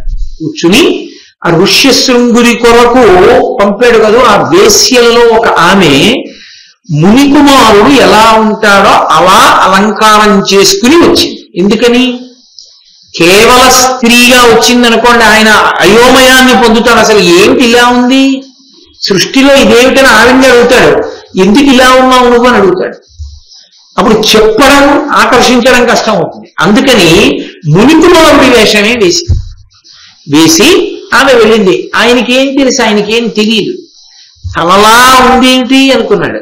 బహుశా ఇలా కూడా ఉంటారులా ఉంది, నాలాగే తిరుగుతూ ఉంటారులా ఉంది కొంతమంది మునికుమారులు. అంటే ఓహో, సృష్టిలో నేను నా తండ్రే కాదు, నాలాంటి వాళ్ళు ఉన్నారన్నమాట మునిబాలకులు అనుకున్నాడు. అప్పటి వరకు అసలు ఆయనకి తెలియదు. అందుకని ఆయన వచ్చినది వేశ్య, స్త్రీ అన్న విషయం ఆయనకి తెలియదు. స్త్రీయే తెలియని వాడికి భవిష్యం కాబట్టి ఆయనకి తెలియనే తెలియదు. అది నన్నయ్య గారి పద్య రచనలో పరకాయ ప్రవేశం. కాబట్టి ఋష్యశృంగుడు అన్నాడు, ఆవిడ్ని చూసి ఆవిడ వచ్చి నించుంది కుటీరం ముందు. ఎందుండి వచ్చింది ఋషికుమారా, ఎక్కడి నుంచి వచ్చావు అమ్మాయి అనలేదు. ఆయన చూసి ఓ ఋషికుమారుడా ఎక్కడి నుంచి వచ్చావు అన్నాడంటే, అసలు అటువంటి వ్యక్తి ఈ సృష్టిలో ఉంటాడని మీరు ఊహించలేరు. అంతటి మహాతపశక్తి సంపన్నుడు, అంతటి బ్రహ్మతేజో దురంధరుడు ఋష్యశృంగుడు. అంటే ఎందుండి వచ్చి ఋషికుమార, ఏనెన్నడూ ఇట్టి సుందరాకారు మునిసుతునే తొల్లి చూచి ఎరుందా, ఇందుండు నీవని కృష్ణ మృగ చర్మ కృత కుశాసనమునందుండగా పలిచే ఋషిని బుద్ధిన తండ్రి ప్రీతి. ఋషి అనుకుని ఆ తండ్రి ప్రీతి, ఆమె స్త్రీ ఏదో తెలియని ప్రీతి అంకురించింది. అది సృష్టి రహస్యం. కాబట్టి ఏదో తెలియని ప్రీతి అంకురించిన కారణం చేత నేను నీలా అందంగా ఉండే మునికుమారుణ్ణి చూడలేదే అన్నాడు. అని ఇందుండు నీవని, ఇక్కడే ఉండు నువ్వు అన్నాడంటే కాసేపు ఆయన ఉంటే బాగుండు అనిపించింది ఆయన మనసుకి. అది సృష్టిలో ఉన్నటువంటి రహస్యాన్ని అద్భుత ప్రచోదనం చేయించాడు. ఇంద్రియముల యొక్క వ్యగ్రత బయటికి వ్యక్తమైంది. ఇప్పుడు పేరుకున్న నెయ్యి పక్కకు అగ్నిహోత్రం చేరింది అని దాని అర్థం. అంతకన్నా సభల్లో ఓహో విడమిర్చి ఏం ప్రసంగాలు అక్కర్లేదు. కాబట్టి కృష్ణ మృగచర్మ కృత కుశాసనమునందుండగా పరచే, నల్లని కృష్ణజింక యొక్క చర్మంతో చేయబడినటువంటి దర్భాసనాన్ని వేశాడంటే ఆయన మనస్సు యందు ఏ కల్మషము లేదు. ఆయన మునికుమారుడు అనుకుని వేశాడు. కానీ ఇది చాలా అందంగా ఉన్నాడు ఏమిటి అనుకున్నాడు. ఆ వచ్చినటువంటి ఆవిడ వేశ్య కదూ, ఆవిడ నాకు కొన్ని విద్యలు వచ్చు, నీకు నేను చూపిస్తాను విద్యలు, చూడు మునికుమారా అంది. తప్పకుండా, ఏం వచ్చు అన్నాడు. మునిముందుట కందుక నర్తనముడు మృదుగీతముల యందు తన కౌశల మెల్లను చూపి విరచితాలింగనై మునిపతికి ముదము గావించమది. ఆయనకు అప్పటి వరకు పాట అంటే ఏమిటో తెలియదు. పాట సన్యాసులు వినరు, అదో లక్షణం. ఎందుకు వినరో తెలుసా? ఒకవేళ విన్నా కూడా దాని మీద దృష్టి లేకుండా వింటారు. కారణం ఏమంటే అది గంధర్వులది కదా సంగీతం. సంగీతానికి ఒక లక్షణం ఉంది, అది అదే పనిగా వినేటట్టుగా చేస్తుంది. ఇంకా ఇంకా విందామనిపిస్తుంది. ఇంకా ఇంకా విందామంటే అనుష్ఠానం నాశనం అవుతుంది, వైరాగ్యం పోతుంది, కోరిక పుడుతుంది. అది విందాం, అందుకని వినరు. వింటారు ఎలా? అనుషంగికంగా ఎప్పుడైనా ఏదో భగవత్ సంకీర్తన వినపడింది అనుకోండి, పెద్ద అపేక్ష లేకుండా వింటారు, మళ్ళీ వినాలనే భ్రాంతి లేకుండా వింటారు. అంత జాగ్రత్తగా ఉంటుంది సన్యాసాశ్రమం అంటే. కాబట్టి ఆయన ఎప్పుడూ పాట వినలేదు. పాట వింటే మనస్సుకి రంజకత్వము దాని లక్షణం, అది ఉల్లాసం కలిగేటట్టు చేస్తుంది. అందుకని వాళ్ళ నాన్నగారు ఎప్పుడూ పాట పాడలేదు, ఆయన దగ్గర పాడేవాడు వీడు. అందుకని ఆయన ఎప్పుడూ పాట వినలేదు. ఈమె పాట పాడింది మొట్టమొదటిసారి. పాట పాడి నృత్యం చేసింది. ఆయనకి చాలా విచిత్రంగా ఉంది. ఏమిటి ఇవన్నీ అంటే మనస్సుని ఆకర్షించే వాటిని ప్రదర్శిస్తోంది. మృదుగీతముల యందు అదేదో భయంకరమైన నర్తన చేయలేదు. అతి మృదువుగా ఉండేటటువంటివి మనోరంజకత్వమునకు కారణమైనటువంటి మృదువైన సంగీత నృత్యములను ఆవిష్కరించి తన కౌశలమెల్లను చూపి ఆమెకి ఉన్నటువంటి కౌశలాన్నంతటినీ కూడా చూపించింది. కౌశలము అన్న మాటకి కేవలము నేర్పరితనము అని అనుకోకూడదు. కౌశలము అన్న మాట నేర్పరితనము అన్న మాటకి దగ్గరగా ఉండేది కాదు. ఎందుచేత అంటే పరమశ్రద్ధతో చేస్తేనే కౌశలం అంటారు.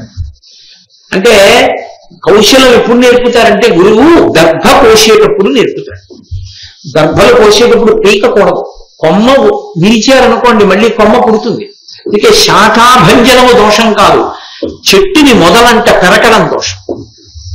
అందుకే అశోకవనంలో చెట్టు కొమ్మలు విరుస్తారు తప్ప చెట్లు పీకరు హనుమ. చెట్లు పీకడం పాపం. చెట్టు కొమ్మలు విరిచారనుకోండి మళ్ళీ కొమ్మలు వేస్తాయి. అంటే ఇక కొమ్మలు వేయడానికి వీలు లేదంటే విరిచేసి నాకు పాపం లేదని అనుకోవడం. కాబట్టి ఇప్పుడు ఆవిడేం చేసిందంటే కౌశలంతో చేసింది. కౌశలం అంటే కుశ, దర్భని కొయ్యడం నేర్పుతాడు. దర్భని కోసేటప్పుడు ఎంత కొయ్యాలో అంతే కొయ్యాలి. అది మేకులా నిలబడి అవతల నుంచి వచ్చేవాడు కాలు పడితే తెగిపోయేటట్టు కొయ్యకూడదు, మళ్ళీ పెరిగేటట్టు కొయ్యాలి. అది మనకి పనికి రాదు ఆ దర్భ అనుకుంటే దాన్ని కొయ్యకూడదు. కోసి తెచ్చి మళ్ళీ పారాయకూడదు, అసలు కొయ్యకూడదు. కాబట్టి చాలా జాగ్రత్తగా ఒడుపుగా పట్టుకుని కోస్తారు. అది కౌశలం అంటారు. అంటే తదేక దృష్టితో చేసే పని ఆమె అంత జాగ్రత్తగా చేసింది. ఎందుకని ఎక్కడైనా ఋష్యశృంగుడి యొక్క రంజకత్వంలో చిన్న విసుగొచ్చి నా పనికి దడ్డొచ్చిందనుకో. ఎందుకని అగ్నికార్యం ఆలస్యం అయిపోయింది, అప్పటికి కాలం దాటిపోయింది, ఆయన చేయలేదు అగ్నికార్యం, ఉండిపోయాడు అలా. అగ్నిని వేల్చలేదు ఆ రోజున. ఆయనకి అగ్నిని వేల్చడం గుర్తొచ్చి ఇది మరిచిపోయేటట్టుగా ఎందుకు చేసింది అని చూశాడనుకో అని తెలిసిపోతుంది ఆయనకి. ఆయన తపశ్శక్తి అటువంటి తెలిసిందా, ఆయనే కన్నెర్ర చేసి చూస్తే బూది కుప్ప మిగులుతుంది. అందుకని అది అగ్నిహోత్రంతో చెలగాటం, అందుకని ప్రాణం పెట్టి చేసి నేను కౌశలమొప్పన్, కౌశలమొప్పేటట్టుగా జాగ్రత్తగా ఆమె పాట పాడి నృత్యం చేసి మధ్య మధ్యలో అందులోనే అది అంతర్భాగం అన్నట్టుగా వచ్చి ఋష్యశృంగుణ్ణి కౌగిలించుకుని విడిచిపెడుతూ నృత్యం చేస్తోంది. మునిపతికి ముదము భావించమదిన్. మునిపతి అంటే మునులలో చాలా గొప్పవాడైనటువంటి ఆ ఋష్యశృంగుడి యొక్క మనస్సుకి ఆహ్లాదం కల్పిస్తే ఆమె కొన్ని మంచి సుగంధభరితములైనటువంటి పుష్పములను తెచ్చి ఆ పుష్పములకి ఇచ్చేటప్పుడు కింద పడిపోతే తుమ్మెదలు బోరడన్ని వచ్చి ఆ పువ్వుల మీద వాలి ఉన్నటువంటి పువ్వుల్ని ఏరడంలో బహుశోయజంగా ఉంగి ఏరుతున్నట్లుగా నటించి ఆ పువ్వులు ఏరి ఈయనకిచ్చింది. ఈయన ఏవో తన దగ్గర ఉన్న పళ్ళు తెచ్చి తినవనిచ్చాడు. ఆవిడ కొన్ని తినుబండారములు తెచ్చిచ్చింది. ఆవిడంది, నేను నీ ఆతిథ్యాన్ని స్వీకరిస్తాను, ఎప్పుడో తెలుసా, నువ్వు కూడా మా ఆశ్రమానికి వస్తావా? మేము ఇక్కడ దగ్గరలో ఆశ్రమంలో ఉంటాం, మునికుమారుడని కదా అనుకుంటున్నాడు. నువ్వు వస్తానంటే అప్పుడు నేను నీ ఆతిథ్యం తీసుకుంటాను. ఎందుకని వస్తాను అన్నాడు అనుకోండి, ఇదే మా ఆశ్రమం అని అంగరాజ్యానికి తీసుకొస్తుంది. అంగరాజ్యంలో అడుగు పెడితే వానలు పడతాయి. ఆమె మాత్రమే తేగలదు. అందుకని ఆయన అన్నాడు తప్పకుండా వస్తాను, మాటిచ్చాడు. మాటిచ్చి ఆమెని కొంతసేపు తన దగ్గర ఉంచుకున్నాడు. ఆమె సంతోషంగా కాసేపు కాలం గడిపి ఆడింది పాడింది. విభాండకుడు తిరిగి వస్తాడని తెలుసు, విభాండకుడి కంట పడకూడదు, వెళ్ళిపోయింది. మళ్ళీ కనపడతానులే మునికుమారా అని వెళ్ళిపోయింది. ఈయన అనుకుంటున్నాడు ఆ వచ్చిన వాడు మునికుమారుడు అనుకుంటున్నాడు, ఆయన కూడా పురుషుడే అనుకుంటున్నాడు. ఋష్యశృంగుడు తండ్రి వచ్చాడు.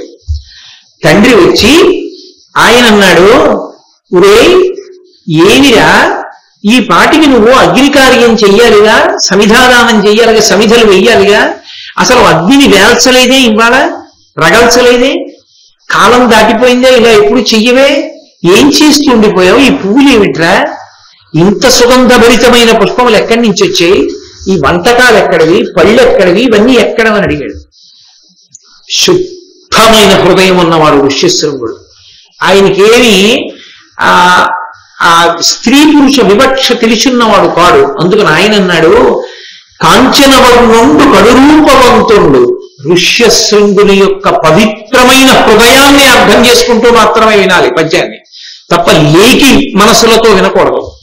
కాంచనవర్ణుండు కడురూపవంతుడు కమ్మని జడలతో ఘనములగుచు ననయంబు వడ్రువలము రెండు పిండంబు లురమున విలసిల్లుచుండ నరుత వెలుగుచు జపమాల వ్రేలంగా నన్నుమ నడుమున వడకంగా నడచునప్పుడు కలహంస పూజిత కలనాద మెసగనా పాలికి నీడొక్క బ్రహ్మచారి వచ్చిపోయే వాని వదనంబు వలన బిల్వడు సుగంధి మధుర భాషితంబు కొలుపు వినగా సముదపు స్కోకిలాపచారువగుచు హృదయ సమ్మదముగా. ఎంత స్వచ్ఛంగా మాట్లాడాడో చూడండి, ఎంత పవిత్ర హృదయంతో మాట్లాడాడు. తండ్రితో అన్నాడు, నాన్నగారు నిజమే, నేను ఇవాళ అగ్నిని వేల్చలేదు, కాలం దాటిపోయింది. ఎందుకు అలా జరిగిందో తెలుసా నాన్నగారండి? మన ఆశ్రమానికి ఒక ఋషికుమారుడు వచ్చాడు. నేను ఆశ్చర్యంతో చూస్తూ ఉండిపోయానండి ఆ ఋషికుమారుణ్ణి. నేను అటువంటి ఋషికుమారుణ్ణి చూడలేదు కదా ఎప్పుడు, అటువంటి ఎప్పుడు ఎవరిని చూడలేదు. ఆయన కాంచనవర్ణుండు కడురూపవంతుడు కమ్మని జడలతో ఘనములగుచు. నాన్నగారండి బంగారు రంగులో ఉన్నాడండి ఆ ఋషికుమారుడు. మామూలుగా వీళ్ళని జటలు కట్టేసి ఉంటాయి, ఇప్పుడు స్నానం చేసేయడమే తప్ప దానికి ఏం తైల సంస్కారం ఉండదు, అట్టలు కట్టి ఉంటుంది, జటలు కట్టి.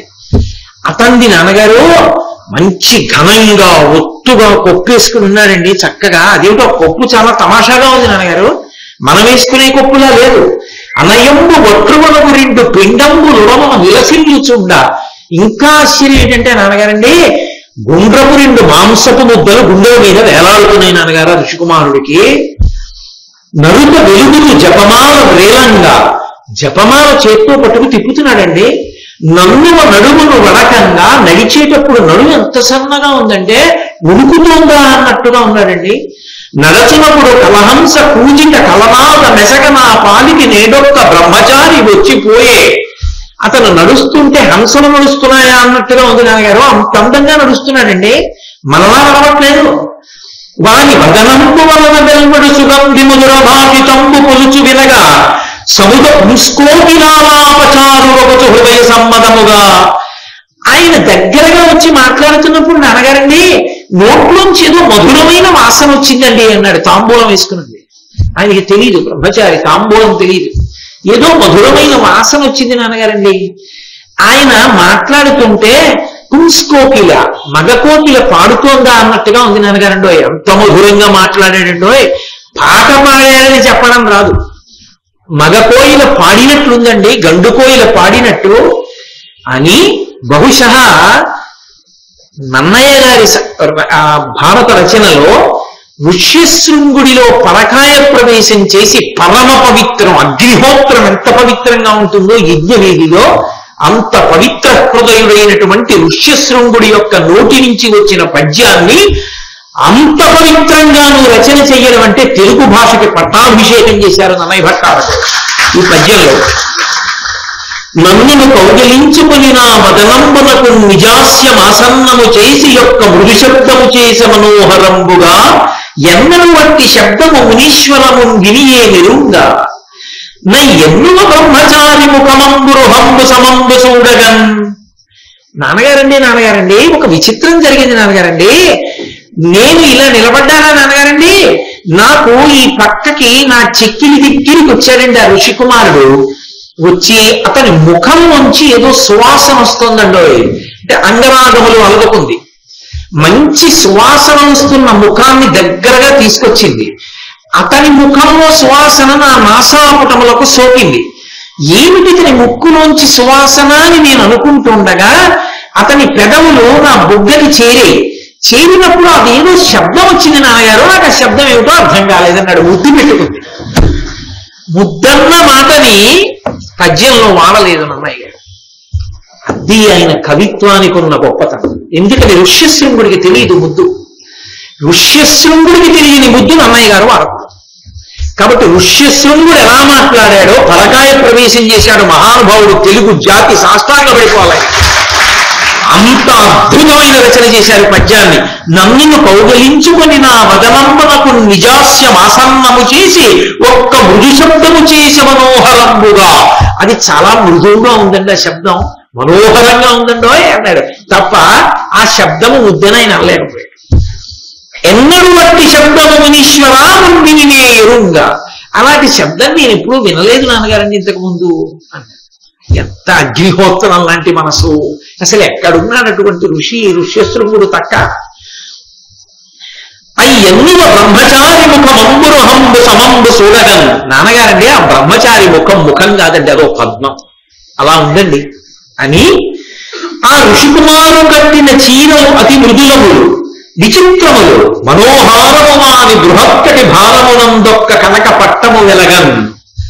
నాన్నగారండి మనం జింక చర్మం కట్టుకున్నాం కదా, ఆ మునికుమారుడు పంచ కట్టుకున్నాడు. అవి ఎంత మృదువుగా ఉందో నాన్నగారండి ఇలా పట్టుకుంటే. అంటే ఆయనకు అసలు అంత మెత్తటి బట్ట ఉంటుంది లోకంలో అని తెలియదు. పుట్టిన తాదిగా జింక చర్మంతోనే ఉన్నాడు. అంటే ఎంతటి ఊర్ధ్వరేతస్కుడో, ఎంతటి బ్రహ్మచర్యమునందు ఓలలాడేవాడో చూడండి. కాబట్టి నాన్నగారండి నేను ఎప్పుడు ఇటువంటి బట్ట చూడలేదు నాన్నగారండి అని. అవి విచిత్రములు మనోహారము వాని బృహత్తటి భారమునందొక్క కనక పట్టము వెలగన్. నాన్నగారండి ఈ మనం ఇలా గట్టిగా మౌంజి గర్భలతో తాడు కట్టుకుంటాం కదా, అతనేమిటి నాన్నగారండి బంగారం లాంటిది ఒక తోలు పట్టాలా పెట్టుకున్నాడు ఏంటండి అన్నాడు. అంటే వడ్డానం, అది బంగారు వడ్డానం పెట్టుకున్నది ఆడదన ఆయనకి తెలియదు. అదేమిటి మౌంజీ బదులు దర్భల త్రాటికి బదులుగా బంగారుతో చేయబడినటువంటి ఆభరణం ఏదో పెట్టుకున్నాడు నాన్నగారండి. అది ఏమిటో చాలా విచిత్రంగా ఉంది సుమండి. అది పెట్టుకుని పాదాలకి అందెలు లాంటివి ఏవో మోగుతున్నవి పెట్టుకున్నాడండి. పెట్టుకుని కింద పడ్డ పువ్వులు పళ్ళు తీయడానికి వంగి తీస్తున్నప్పుడు మళ్ళీ చమత్కారంగా ఉన్నాడండి. అంటే ఆయన నోటి నుంచి చెప్పలేకపోతున్న రీతిలో ఆయన ఇంద్రియములు మాత్రమే స్పందించే. అది కావాలి రోమపాదుడికి. అంటే ఇప్పుడు విజయం ఎవరిది? వేశ్యది. ఆమె సాధించింది కావాలనుకున్నది ఆయన మనసులోకి ప్రవేశించింది. అదేమిటో ఆయనకి తెలియకపోవచ్చు, కానీ ఆ మనసుని కదపగలిగిన రూపంగా ఆయనలోకి వెళ్ళింది. తన చేతి పుష్పములు జల్లిన అంతట చెదరి అవి అలిప్రకర విషయమన మొత్తనున్నయవి. ఈ వనకుసుమములట్లు కావు వరగంధంబు. నాన్నగారండి ఆమె పువ్వులు తెచ్చిందండి, మీరు పూజకు వాడుకోండి అని. అదిగో ఆ పువ్వులు చూడండి, వాటి నిండా తుమ్మెదలే. నాన్నగారు మనం కూడా పూజకి పువ్వులు వాడతాం కదా, వాటి మీద ఇప్పుడు తుమ్మెదలు వాడవు. విభాండకుడు తెల్లబోయాడు. ఆడది అని కాని ముని ఎవరో కాంత అని కాని అనలేదు, ముని కుమారుడు అన్నాడు. కాబట్టి విభాండకుడు కుమారుడు ఎవరో ముని కుమారుణ్ణి చూశాడు, ఇప్పటిదాకా ఎవరిని చూడలేదుగా, ఎవరో ముని కుమారుణ్ణి చూసి అబ్బాయి ఎంత బాగున్నాడు అనుకున్నాడు. అనుకుని ఎందుకైనా మంచిదని అనుమానం వచ్చి ఆయన అన్నాడు, ఒరే నాయన, తపస్సుని చెడగొట్టడానికి రాక్షసులు తిరుగుతూ ఉంటారు మాయావేషాల్లో. రెండు, ఎప్పుడూ భగవంతుని యందు మనస్సు నిలబెట్టాలనుకున్న మనబోంట్లు విశేషమైన సుగంధముతో కూడుకున్న పువ్వులను దగ్గర పెట్టుకోకూడదు. అది మనసుని ఆకర్షించి కలుపుతాయి. అది 5 ఇంద్రియములలో శబ్ద స్పర్శ రస రూప గంధములు 5 తన్మాత్రలు. గంధ తన్మాత్ర నాసాపుటాల్ని ఆకర్షిస్తుంది. ముక్కు కదిలితే క్రమంగా మనస్సు కదులుతుంది. అందుకని చాలా తక్కువ వాసన కలిగిన పువ్వుల్ని వాడాలి తప్ప మనం ఎక్కువ సువాసనలు కలిగిన పువ్వుల్ని వాడితే అది మనసుని ఇంకొక రకంగా కదుపుతుంది. కాబట్టి మనం ఇటువంటి పువ్వులు వాడకూడదు. నువ్వు ఎందుకు అంగీకరించావురా ఇవన్నీ? కానీ ఇక పైన జాగ్రత్తగా ఉండు సుమా, ముని కుమారుడు వచ్చినప్పుడు అన్నాడు. అలాగే నాన్నగారండి అన్నాడు. ఇవి వాడకూడదన్నాడు కానీ తండ్రి వాడితో కలిసి తిరగవద్దు అనలేదుగా, ఆహ్వానించవద్దు అనలేదుగా, జాగ్రత్తగా ఉండన్నాడు. రాక్షసుడు కాకపోతే ముని కుమారుడు అనుకున్నాడు ఋష్యశృంగుడు. నన్నయ్య గారు ఒక మాట అన్నాడు, చనుదించి తరుణి మునినందను చిత్తంబునకు వైకృతము చేసే విలాసినుల సహాలాప సహాసన సహయానములు బంధ సమములు కావే. బ్రహ్మచారులను ఉద్దేశించి చెప్పిన మాట. బ్రహ్మచర్యంలో ఉండేవాడు బహుజాగ్రత్తగా ఉండాలి. బ్రహ్మచారి వేదం చదువుకునేవాడు. చనుదించి కావాలని వచ్చినటువంటి ఆ కాంత ఇంత గొప్ప మహర్షి యొక్క మనసుని కలిపింది. విలాసినుల అంటే అందరూ ఆడవాళ్ళని ఉద్దేశించి చెప్పేటటువంటి మాట కాదు. తల్లులు పరమ పవిత్రమైనటువంటి చిరునవ్వు ఉన్న వాళ్ళు ఉంటారు. సీతమ్మ తల్లి ఉంటుంది, తల్లి కామాక్షి ఉంటుంది, జగన్మాత శ్రీలక్ష్మి ఉంటుంది, దమయంతి ఉంటుంది. అందరూ కాంతల్ని ఉద్దేశించి చెప్పేవి కావ మాటలు. విలాసినులు అంటే సోయగంగా చూసి ఆకర్షించే ప్రయత్నం చేసేవాళ్ళు అంటే కొంచెం హీనమైన మనఃప్రవృత్తి కలిగిన వాడు. విలాసినుల సహాలాప అటువంటి వాళ్లతో కలిసి నవ్వడం, సహాసన వాళ్ళతో కలిసి కూర్చోవడం, సహయానములు వాళ్ళతో కలిసి తిరగడం బంధ సమములు కావే. అవి చిట్ట చివరికి కూలదోసేటటువంటి బంధనములు కావా అన్నారు నన్నయ్య గారు. ఆ పద్యం నీతిగా మనసులో పెట్టుకుంటే చాలు, ఎవరికైనా ఉపయుక్తం. కాబట్టి కొంతకాలం అయింది ఆ మునికుమారుడి వేషంలో ఉన్నటువంటి వేశ్య వస్తుండేది వెడుతుండేది విభాండకుడు లేనప్పుడు. ఆమె పట్ల ప్రీతి చెందాడు ఋష్యశృంగుడు. ఆమె ఒకనాడంది ఆయన పురుషుడనే అనుకుంటున్నాడు ఋష్యశృంగుడు, ఆమె స్త్రీ అని. కానీ ఆమె యందు కామోద్రేకంగానే ఆయనకేం లేవు. అదేమిటి విచిత్రంగా ఉన్నాడని మాత్రమే అనుకునేవాడు. ఒకనాడు ఆమె అంది మా ఆశ్రమానికి రెండేది. ఈయన బయలుదేరాడు ఆశ్రమం కూడా చూద్దామని.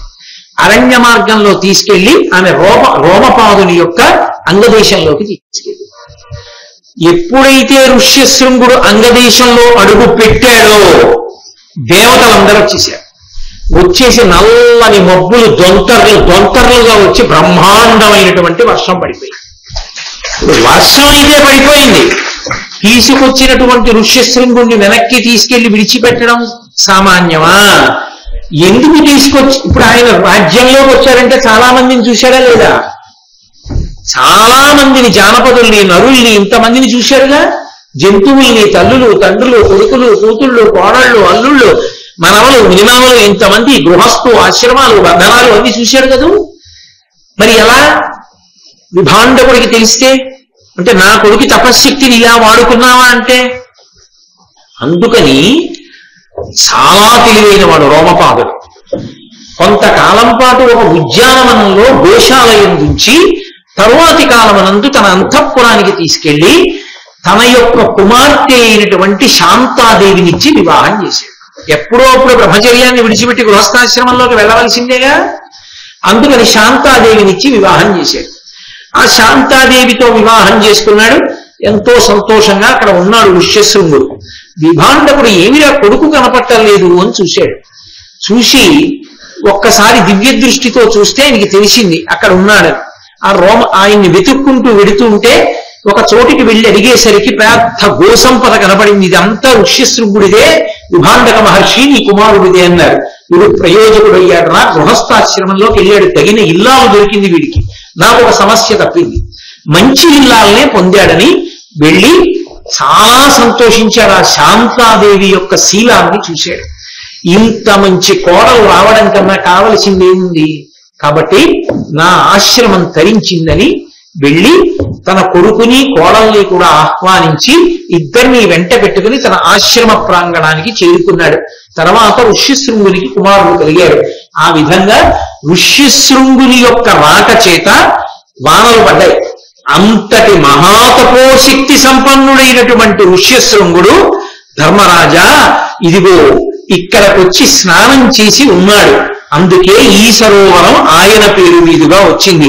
ఇప్పుడు నువ్వు విశ్వామిత్రుడు ఉన్న ఆశ్రమంలో ప్రవేశించి చక్కగా నమస్కారం చేసి ఆ పక్కన ఉన్న కౌశికీ నదిలో స్నానం చేసి అదిగో ఋష్యశృంగ మహర్షి స్నానం చేసినటువంటి ఆ తటాకమునందు నువ్వు కూడా స్నానం చేయి. దాని చేత నువ్వు అపారమైనటువంటి ఈశ్వర కృపని పొందుతావని రోమశ మహర్షి ధర్మరాజు గారికి చెప్తే ధర్మరాజు గారు ఆ తటాకముల యందు, ఆ నది యందు తటాకమునందు స్నానం చేశారు. తర్వాత వాళ్ళు అటుగా వెళుతుంటే ఒక నదీ తీరాన్ని వెంబడిస్తూ వెళ్ళిపోతే ఈశాన్య దిక్కుగా ఒక గొప్ప నది ఒకటి కనపడింది. దానికి వైతరిణి అని పేరు ఆ నదికి. అక్కడికి తీసుకెళ్లి రోమశ మహర్షి ఒక మాట చెప్పారు, నువ్వు ఈ వైతరిణి నదిలోకి ద్రౌపదీదేవితో నీ తమ్ముళ్లతో కలిసి దిగి చాలా జాగ్రత్తగా స్నానం చేయి. ఈ నదీ స్నానం చేసినప్పుడు చక్కగా పరమభక్తితో ఎవరు చేస్తారో వాళ్ళకి దేవతలందరి యొక్క అనుగ్రహం కలుగుతుంది. కాబట్టి నువ్వు స్నానం చేయవలసింది అన్నారు. ఒక్కొక్క నది యొక్క శక్తి అలా ఉంటుంది. వెంటనే ధర్మరాజు గారు ఆ నదిలోకి దిగి స్నానం చేశాడు. స్నానం చేసి బయటికి వచ్చాడు. ముందు స్నానం చేసిన వాడు రోమశ మహర్షి, ధౌమ్యుడు, బ్రాహ్మణులు చేశారు, ధర్మరాజు గారు చేశాడు. చేసి వచ్చిన తర్వాత అడిగాడు రోమశ మహర్షి, చేశావా స్నానం? ఇప్పుడు నదీ స్నానం వల్ల నువ్వు తేజస్సు పొందావు అన్నాడు. ఆయన అన్నాడు, ధర్మరాజు గారు, నేను ఆ నదిలో స్నానం చేసి నిలబడినప్పుడు నాకు సమస్త లోకములు కనపడ్డాయి. వైఖానసులు చేస్తున్నటువంటి వేదనాదం నాకు వినపడింది అన్నాడు. వెంటనే రోమశ మహర్షి అన్నాడు, నువ్వు కారణజన్ముడివి, నువ్వు సామాన్యుడివి కావు, నువ్వు విశేషమైనటువంటి తేజస్సు కలిగిన వాడివి. అందుకే ఇక్కడికి 30,000 యోజనముల దూరంలో చేస్తూ ఉంటారు వైఖానసులు ఆ వేదనాదాన్ని. అది నీకు వినపడింది ఈ నదిలో నిలబడిన కారణం చేత. దానివల్లనే తెలుస్తోంది నువ్వు ఎంతటి తేజోమూర్తివో. అంత గొప్ప నది, అటువంటి స్నానం చేసి అటువంటి దర్శనాన్ని పొందావు. నీ వంటి వాడితో కలిసి యాత్రకి రావడం నా అదృష్టం. రామయ్య ధర్మరాజా అని రోమశ మహర్షి ఆయన్ని తీసుకుని వెడుతూ ఒక ప్రత్యేకమైన ప్రదేశానికి తీసుకెళ్లి చెప్పారు. ఈ ప్రదేశంలో విశ్వకర్మ దక్షిణ భారతదేశం దక్షిణాన ఉన్నటువంటి అరణ్యములతో కొండలతో సహా భూమినంతటినీ కూడా ఒకనొకప్పుడు యజ్ఞం చేసి ఆ యజ్ఞంలో ఋత్విక్కుగా ఉన్నటువంటి కశ్యప ప్రజాపతికి దానం చేశాడు. దానం చేస్తే ఈ దక్షిణ దిక్కున ఉన్న భూమంతా కశ్యప ప్రజాపతికి చెందింది. చెందితే భూమికి ఆగ్రహం కలిగింది. నేను కశ్యప ప్రజాపతికి చెందను, నేను ఆయన చేత స్వీకరింపబడనని ఆమె సముద్రంలోకి వెళ్ళిపోయింది. వెళ్ళిపోతే తనకి ధారపోయబడినటువంటి భూమి తనకి దక్కకుండా ఉండడం తనకి అవమానం కనుక కశ్యప ప్రజాపతి తపస్సు చేశారు భూదేవి గురించి. అనుగ్రహించినటువంటి భూదేవి మళ్ళీ సముద్రంలోంచి వేది రూపంలో పైకొచ్చింది. వేది అంటే హోమం చేసేటటువంటి ప్రత్యేకమైనటువంటి కుండం. వేది రూపంలో పైకొచ్చింది. ఓ ధర్మరాజా, ఈ వేది మీద నిలబడాలి. ఈ వేది మీద నిలబడినప్పుడు అగ్నిర్మిత్రోహి ఒక ప్రత్యేకమైన మంత్రం ఉంది. ఆ మంత్రం చెప్తూ నిలబడాలి. పరిశుద్ధ హృదయంతో ఎవరు వేది మీద నిలబడతారో వాళ్ళకి అపారమైనటువంటి బలం వస్తుంది. ఆ వేది మీద నించోడంలో దోషం వచ్చిందా అది సముద్రంలోకి వెళ్ళిపోతుంది. కాబట్టి నువ్వు పరమభక్తితో వేది మీదకి ఎక్కి నిలబడు. ధర్మరాజు గారు మంత్రపఠనం చేస్తూ వేది మీదకి ఎక్కి కిందకి దిగాడు. అది సముద్రంలోకి కుంగలేదు. అంటే ధర్మరాజు గారు అపారమైనటువంటి తపశ్శక్తిని, అపారమైనటువంటి బలాన్ని పొందాడు దానివల్ల. అంటే రోమశ మహర్షి ధర్మరాజు గారు పొద్దున్న కురుక్షేత్ర సంగ్రామంలో ఎందరో మహితాత్ముల్ని తట్టుకుని యుద్ధం చేసి విజయాన్ని సంపాదించాలి. అంత పెద్ద విజయం సంపాదించి ఈ ధరణీ మండలానికి అంతటికీ సార్వభౌముడిగా పట్టాభిషేకం పొందాలి అంటే ఎంతమంది దేవతలు అనుగ్రహిస్తే ఆయనకటువంటి శక్తి కలుగుతుంది. అంతమంది దేవతలు అనుగ్రహించడానికి కావలసినంత పుణ్యబలం ఉండద్దు. అంత పెద్ద పుణ్యబలం రావడానికి అరణ్య పర్వాన్ని, వనపర్వాన్ని ఆరణ్య పర్వంగా మార్చి గురువులైనటువంటి వారు అనుగ్రహించి ధర్మరాజు గారిని ఎక్కడెక్కడికి తీసుకెళ్లి ఏ తీర్థముల యందు, ఏ నదుల యందు స్నానం చేయిస్తే ఎటువంటి ఫలితాన్ని పొందుతాడో, ఏ క్షేత్రములను తొక్కినంత మాత్రం చేత అటువంటి శక్తి పొందుతాడో అటువంటి వాటన్నిటికీ తీసుకెళ్లి అటువంటి శక్తిని కట్టబెడుతున్నాడు. అది గురువుల యొక్క అనుగ్రహం. కాబట్టి ఇప్పుడు మహేంద్ర పర్వతం మీదకి తీసుకెళ్ళాడు. ఆ మహేంద్ర పర్వతం మీదే ఒకనొకప్పుడు పరశురాముడు నిలబడ్డాడు. ఇప్పటికీ పరశురామ క్షేత్రములు అని పిలుస్తారు అటువైపు ఉన్న క్షేత్రాలన్నిటినీ. ఆయన భూమిని అంతటినీ కూడా దానం చేసేసాడు కశ్యప ప్రజాపతికి. ఒకనొకప్పుడు దానం చేసేసి ఈ భూమి నీది అన్నాడు. అందుకే భూమికి కాశ్యపి అని పేరు. ఆయన అన్నాడు, కశ్యప ప్రజాపతి, భూమిని అంతటినీ నాకు దానం చేసేసావు కదా, దానం చేసేసిన తర్వాత ఇప్పుడు నీకు మళ్ళీ కొత్తగా భూమి ఎక్కడికి నిలబడడానికి భూమి లేదు, కాబట్టి నువ్వు ఎక్కడికి వెళ్ళిపోతావో వెళ్ళిపో, ఈ భూమి నాది, నాకు దానం చేశాక ఇక నీదిగా నువ్వు వాడుకోకూడదు. అది ధర్మశాస్త్రం. ఒక వస్తువు మనం ఇదం నమమా అని దానం చేసేసాం అనుకోండి, చతుర్థి విభక్తి వేసి మళ్ళీ ఓసారి నేను వాడుకుంటానండి అని తీసుకోకూడదు. దానం చేసేస్తే అవతల వాళ్ళు అయిపోయింది.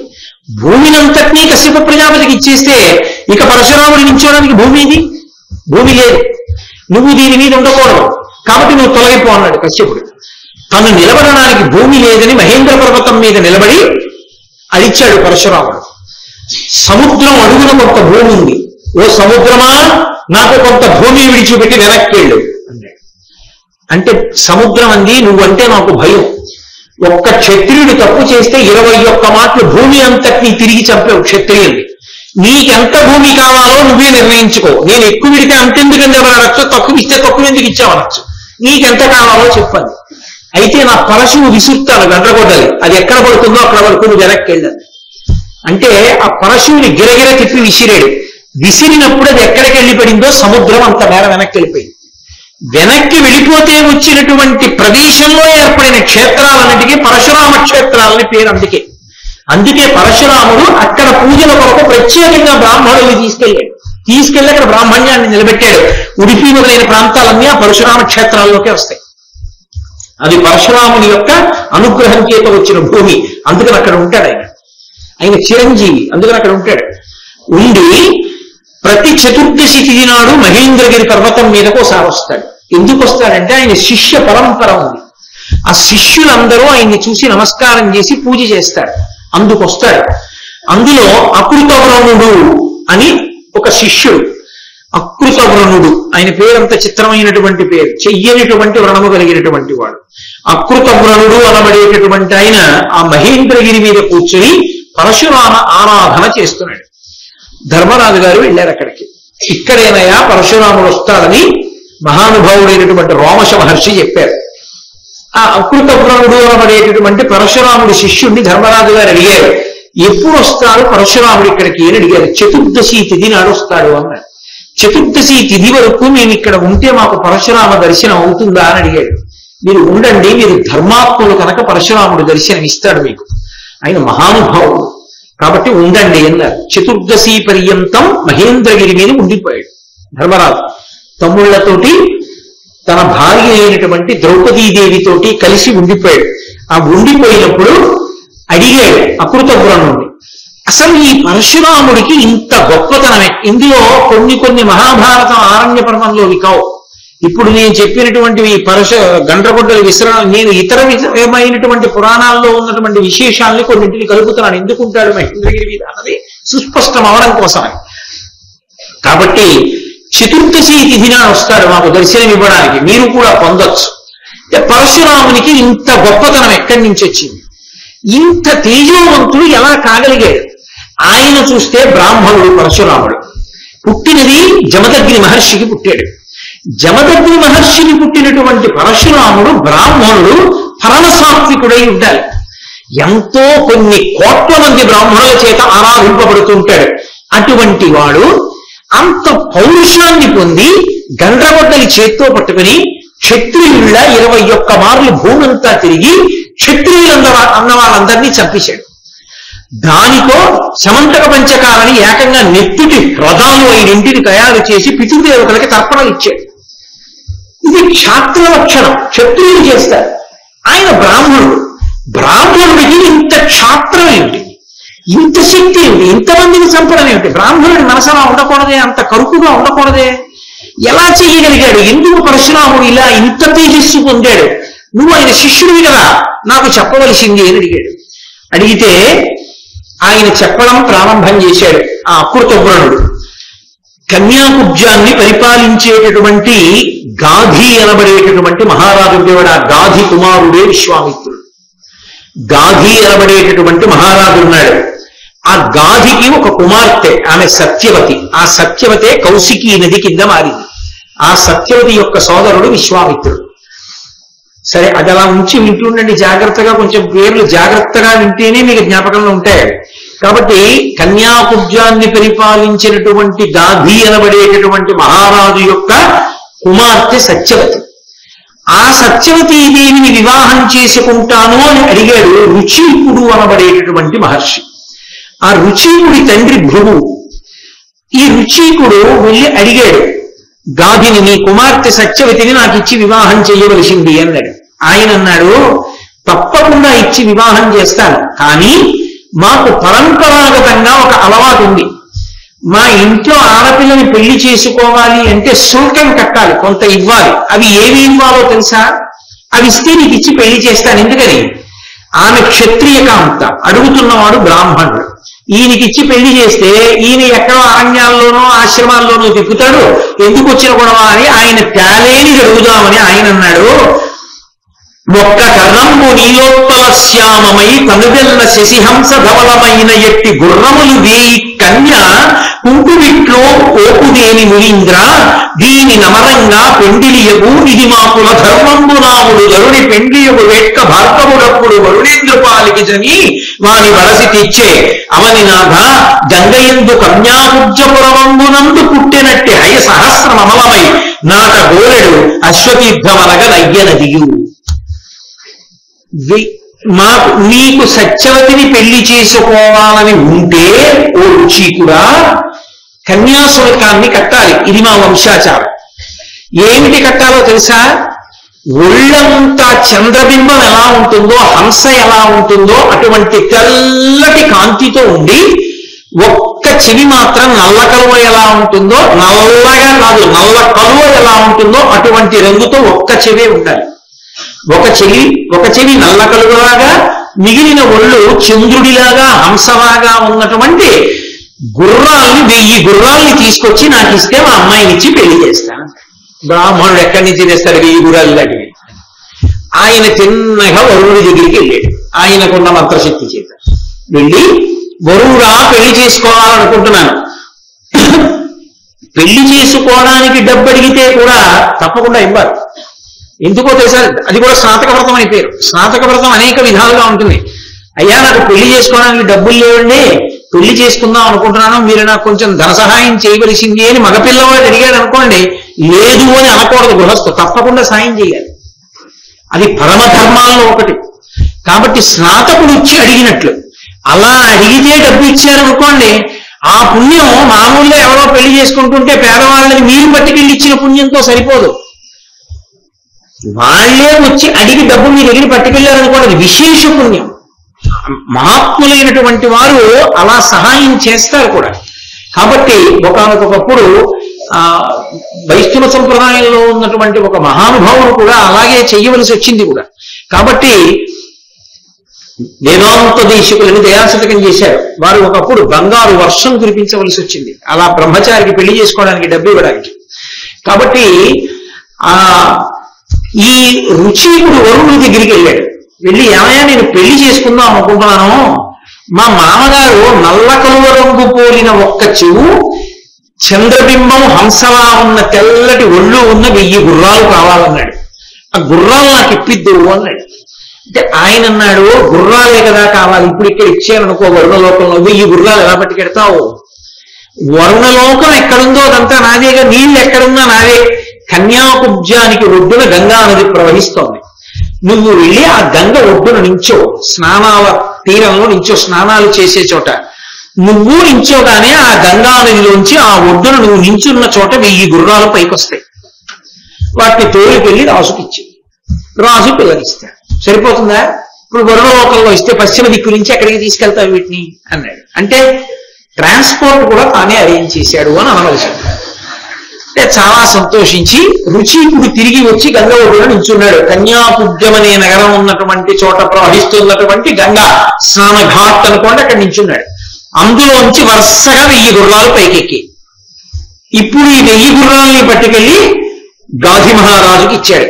ఎక్కడ 1000 గుర్రాలు అటువంటివి పైకెక్కాయో దాన్ని అశ్వతీర్థము అని పిలిచారు గంగా నదిని. అది కన్యాకుబ్జంలో అశ్వతీర్థం అన్న పేరుతో గంగలో ఇప్పటికీ అటువంటి రేవు ఉన్నది అని రోమశ మహర్షి చెప్పి, అకృతపురాణుడు పరశురాముడి చరిత్ర గురించి చెప్తున్నాడు. కాబట్టి అలా రుచికుడు సత్యవతిని వివాహం చేసుకుని ఆమెని తీసుకుని ఇంటికి వచ్చాడు. ఇంటికి వస్తే రుచికుడి తండ్రి ఉన్నాడు కదా భృగు, ఆయన చాలా సంతోషించాడు. చాలా మంచి పిల్ల కోడలుగా వచ్చిందిరా మనకని ఆనందించి, కోడలి యొక్క ప్రేమ చూసి ఆనందించిన వాడై ఒక రోజున కోడల్ని పిలిచాడు. పిలిచి, అమ్మా నేను చాలా ప్రీతి చెందానమ్మా నీ నడవడికి, నీకు వరం ఇవ్వాలనుకుంటున్నాను, నీకేం కావాలో కోరుకో ఇస్తాను. ఆవిడండి నాకు మంచి బిడ్డలు కావాలి అని ఊరుకోలేదు ఆవిడ. అప్పటికి గాది మహారాజు గారికి తన ఒక్కతే కూతురు, కొడుకులు లేరు. కాబట్టి తను పెళ్లి చేసుకొచ్చేసింది. కొడుకులు లేరు, రాజ్యం ఏమైపోతుందో అని గాది బెంగ పెట్టుకుని ఉంటాడు కదా. అందుకని ఆవిడండి అలాగో మామగారు వరమలగమన్నారు కదా అని నాకొక మంచి కొడుకు, మా అమ్మకొక మంచి కొడుకు పుట్టేటట్టు అనుగ్రహించండి. ఆయన నవ్వి అన్నాడు, అలాగేలే తప్పకుండా పుడతారు. ఓ సత్యవతి, నువ్వు ఋతుస్నాతమైనప్పుడు మేడి వృక్షాన్ని కౌగిలించుకో. మీ అమ్మ ఋతుస్నాత అయినప్పుడు ఆమె అశ్వత్థ వృక్షాన్ని కౌగిలించుకోవాలి. మీరిద్దరూ అలా కౌగిలించుకుంటే గర్భదోషాలు తొలగిపోయి మీ ఇద్దరికీ కూడా మంచి కుమారుడు కలుగుతారు, వరం ఇస్తున్నానన్నాడు. ఆమె వెళ్ళి సంతోషంగా తల్లికి చెప్పింది. ఇద్దరు ఋతుస్నానం అయిన తర్వాత ఆ చెట్లని కౌగిలించుకునేటప్పుడు ఎవరిని ఏది కౌగిలించుకోమని మామగారు చెప్పాడో అక్కడ చిన్న పొరపాటు పడింది. కోణం పడి ఈవిడ వెళ్ళి తల్లి కౌగిలించుకోవలసిన అశ్వత్థ వృక్షాన్ని కౌగిలించుకుంది. సత్యవతీదేవి వెళ్ళి కూతురు కౌగిలించుకోవలసిన మేడి చెట్టుని కౌగిలించుకుని ఇంటికి వచ్చాడు. వచ్చిన తర్వాత చూశాడు భృగువు, తెలిసిపోయింది. తను ఒకలా సంకల్పం చేశాడు, వాళ్ళు ఒకలా చేశాడు. అందుకని కోడల్ని పిలిచన్నాడు, పుత్రుడు నీకు బ్రహ్మకుల పూజ్యుడు పుట్టియు వాడు దారు నక్షత్ర చరిత్రుడై పరగు గర్వమునన్ మరి నీ సవిత్రికి క్షత్రియుడుద్భవిల్లియు అగక్షయ కారణుడు మహాతపత్రుడు నైద్రుజింబడయు బ్రాహ్మణ భావము భూరితేజమును. నువ్వు నేను ఏ చెట్టుని కౌగిలించుకోమన్నానో అది వదిలేసి వెళ్ళి అశ్వత్థ వృక్షాన్ని కౌగిలించుకున్నావు. అందుకే నువ్వు బ్రాహ్మణ వంశాన్ని మెట్టావు, బ్రాహ్మణ కాంతం. ఇప్పుడు కానీ నీ కడుపున విపరీతమైనటువంటి క్షత్రియ తేజం ఉన్నవాడు పుడతాడు. వాడు పుట్టింది బ్రాహ్మణుడిగా, కానీ అపారమైనటువంటి క్షత్రియ తేజంతో రాజులందరినీ సంహరిస్తాడు. అంత గొప్పవాడు నీ కడుపున పుడతాడు. వాడు పుట్టుక చేత బ్రాహ్మణుడు, వాడి ప్రవర్తన చేత క్షత్రియుడు, అటువంటి వాడు పుడతాడు. నీ అమ్మగారి కడుపున ఆవిడ క్షత్రియ కాంత, ఎందుకని గాధికి భార్య కాబట్టి. కానీ పుట్టినటువంటి వాడు క్షత్రియుడుగా ఉండాలి. కానీ క్షత్రియుడుగా పుట్టి అపారమైనటువంటి తపస్సు చేసి బ్రాహ్మణుల చేత కూడా నమస్కరింపబడేటటువంటి అద్భుతమైనటువంటి బ్రహ్మష్టిగా కాగలిగినటువంటి బ్రహ్మతేజోమూర్తి అక్కడ జన్మిస్తాడన్నాడు. అటు విజయింది, అపసవ్యమైంది. ఇటు పుట్టవలసిన వాడు అటు పుడుతున్నాడు, అటు పుట్టవలసిన వాడు ఇటు పుడుతున్నాడు. హడిలిపోయింది సత్యవతి. అమ్మనాయనోయ్, బ్రాహ్మణుడిగా పుట్టి క్షత్రియుడిగా ప్రవర్తించేవాడు నాకొద్దు, ఒక చిన్న ఉపకారం చేయండి. నా కడుపున బ్రాహ్మణుడే పుట్టి వాడి కడుపున అలాంటి వాడు పుట్టేటట్టు చేయండి. మనవడు అలాంటి వాడు పుట్టేట్టు, కొడుకు మంచివాడు పుట్టేట్టు చేయండి. కోడి తెచ్చుకున్నాడుగా భర్త పాపం రుచికుడు, అలాంటి కొడుకుని గండం ఎందుకుతాను అనుకుంది. భృగువు నవ్వి అన్నాడు, కొడుకుని మనవణ్ణి చెయ్యాలి, ఇప్పుడు ఇదో కోరిక కాదు. అలాగే నీ కడుపున బ్రాహ్మణుడిగా పుట్టి క్షత్రియుడిగా ప్రవర్తించేవాడు మనవడిగా వస్తాడు, కొడుకుగా రాడులే అనుగ్రహించాడు అన్నాడు. ఆ కారణం చేత రుచికునకు సత్యవతీదేవికి ఒక కుమారుడు జన్మించాడు. ఆయన పేరు జమదగ్ని మహర్షి. ఆ జమదగ్ని మహర్షి వల్లే లోకంలో చెప్పులు గొడుగు వచ్చాయి, అంతకుముందు లేవు చెప్పులు గొడుగు.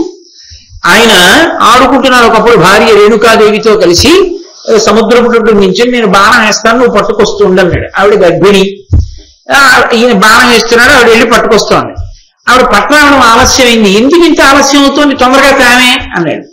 ఆవిడ ఇలా కడుపుతో ఉన్నానయా, పైన సూర్యుడు ఉదయించేశాడు, బాలభానుడు శోషించిపోతున్నాను, అందుకని మెల్లిగా వెళ్తున్నాడు. ఆయన వెంటనే సూర్యుడు వంక కన్నెర్ర చేశాడు. మా ఆవిడ బాధపడేటట్టుగా ఏమిటి ప్రకాశిస్తున్నావు నువ్వు. వెంటనే సూర్యుడు కిందకి దిగి వచ్చాను. అయ్యి బాబోయ్ మహానుభావా, నన్ను నువ్వు శాపించకో, మీ ఆవిడ నువ్వు ఆడుకుంటున్నారని పొద్దెక్కకపోతే లోకాలు ఏమైపోతాయి. అందుకని ఒక పని చేస్తాను, నీ కోసం నేను 2 సాధనాలని సృష్టిస్తున్నాను. మొట్టమొదట బ్రాహ్మణుడికి నేనే దానం చేసుకుంటున్నాను చెప్పులు గొడుగు. ఎండ పడకుండా ఇవి వేసుకో, కాళ్ళు కాలకుండా అవి వేసుకో, మీ ఆవిడని కూడా వేసుకోమని ఆడుకోండి కావలసిన.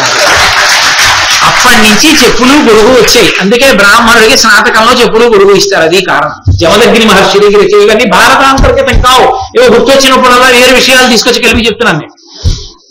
అంటే నా సొంతం కాదు, పురాణాంతర్గతములు అవన్నీ. కాబట్టి ఈ జమదగ్ని మహర్షి సత్యవతీదేవికి కొడుకుగా వచ్చాడు. సత్యవతీదేవికి కొడుకుగా వచ్చినటువంటి జమదగ్ని ప్రసేనజితుని యొక్క కూతురైనటువంటి రేణుకాదేవిని వివాహం చేసుకున్నాడు.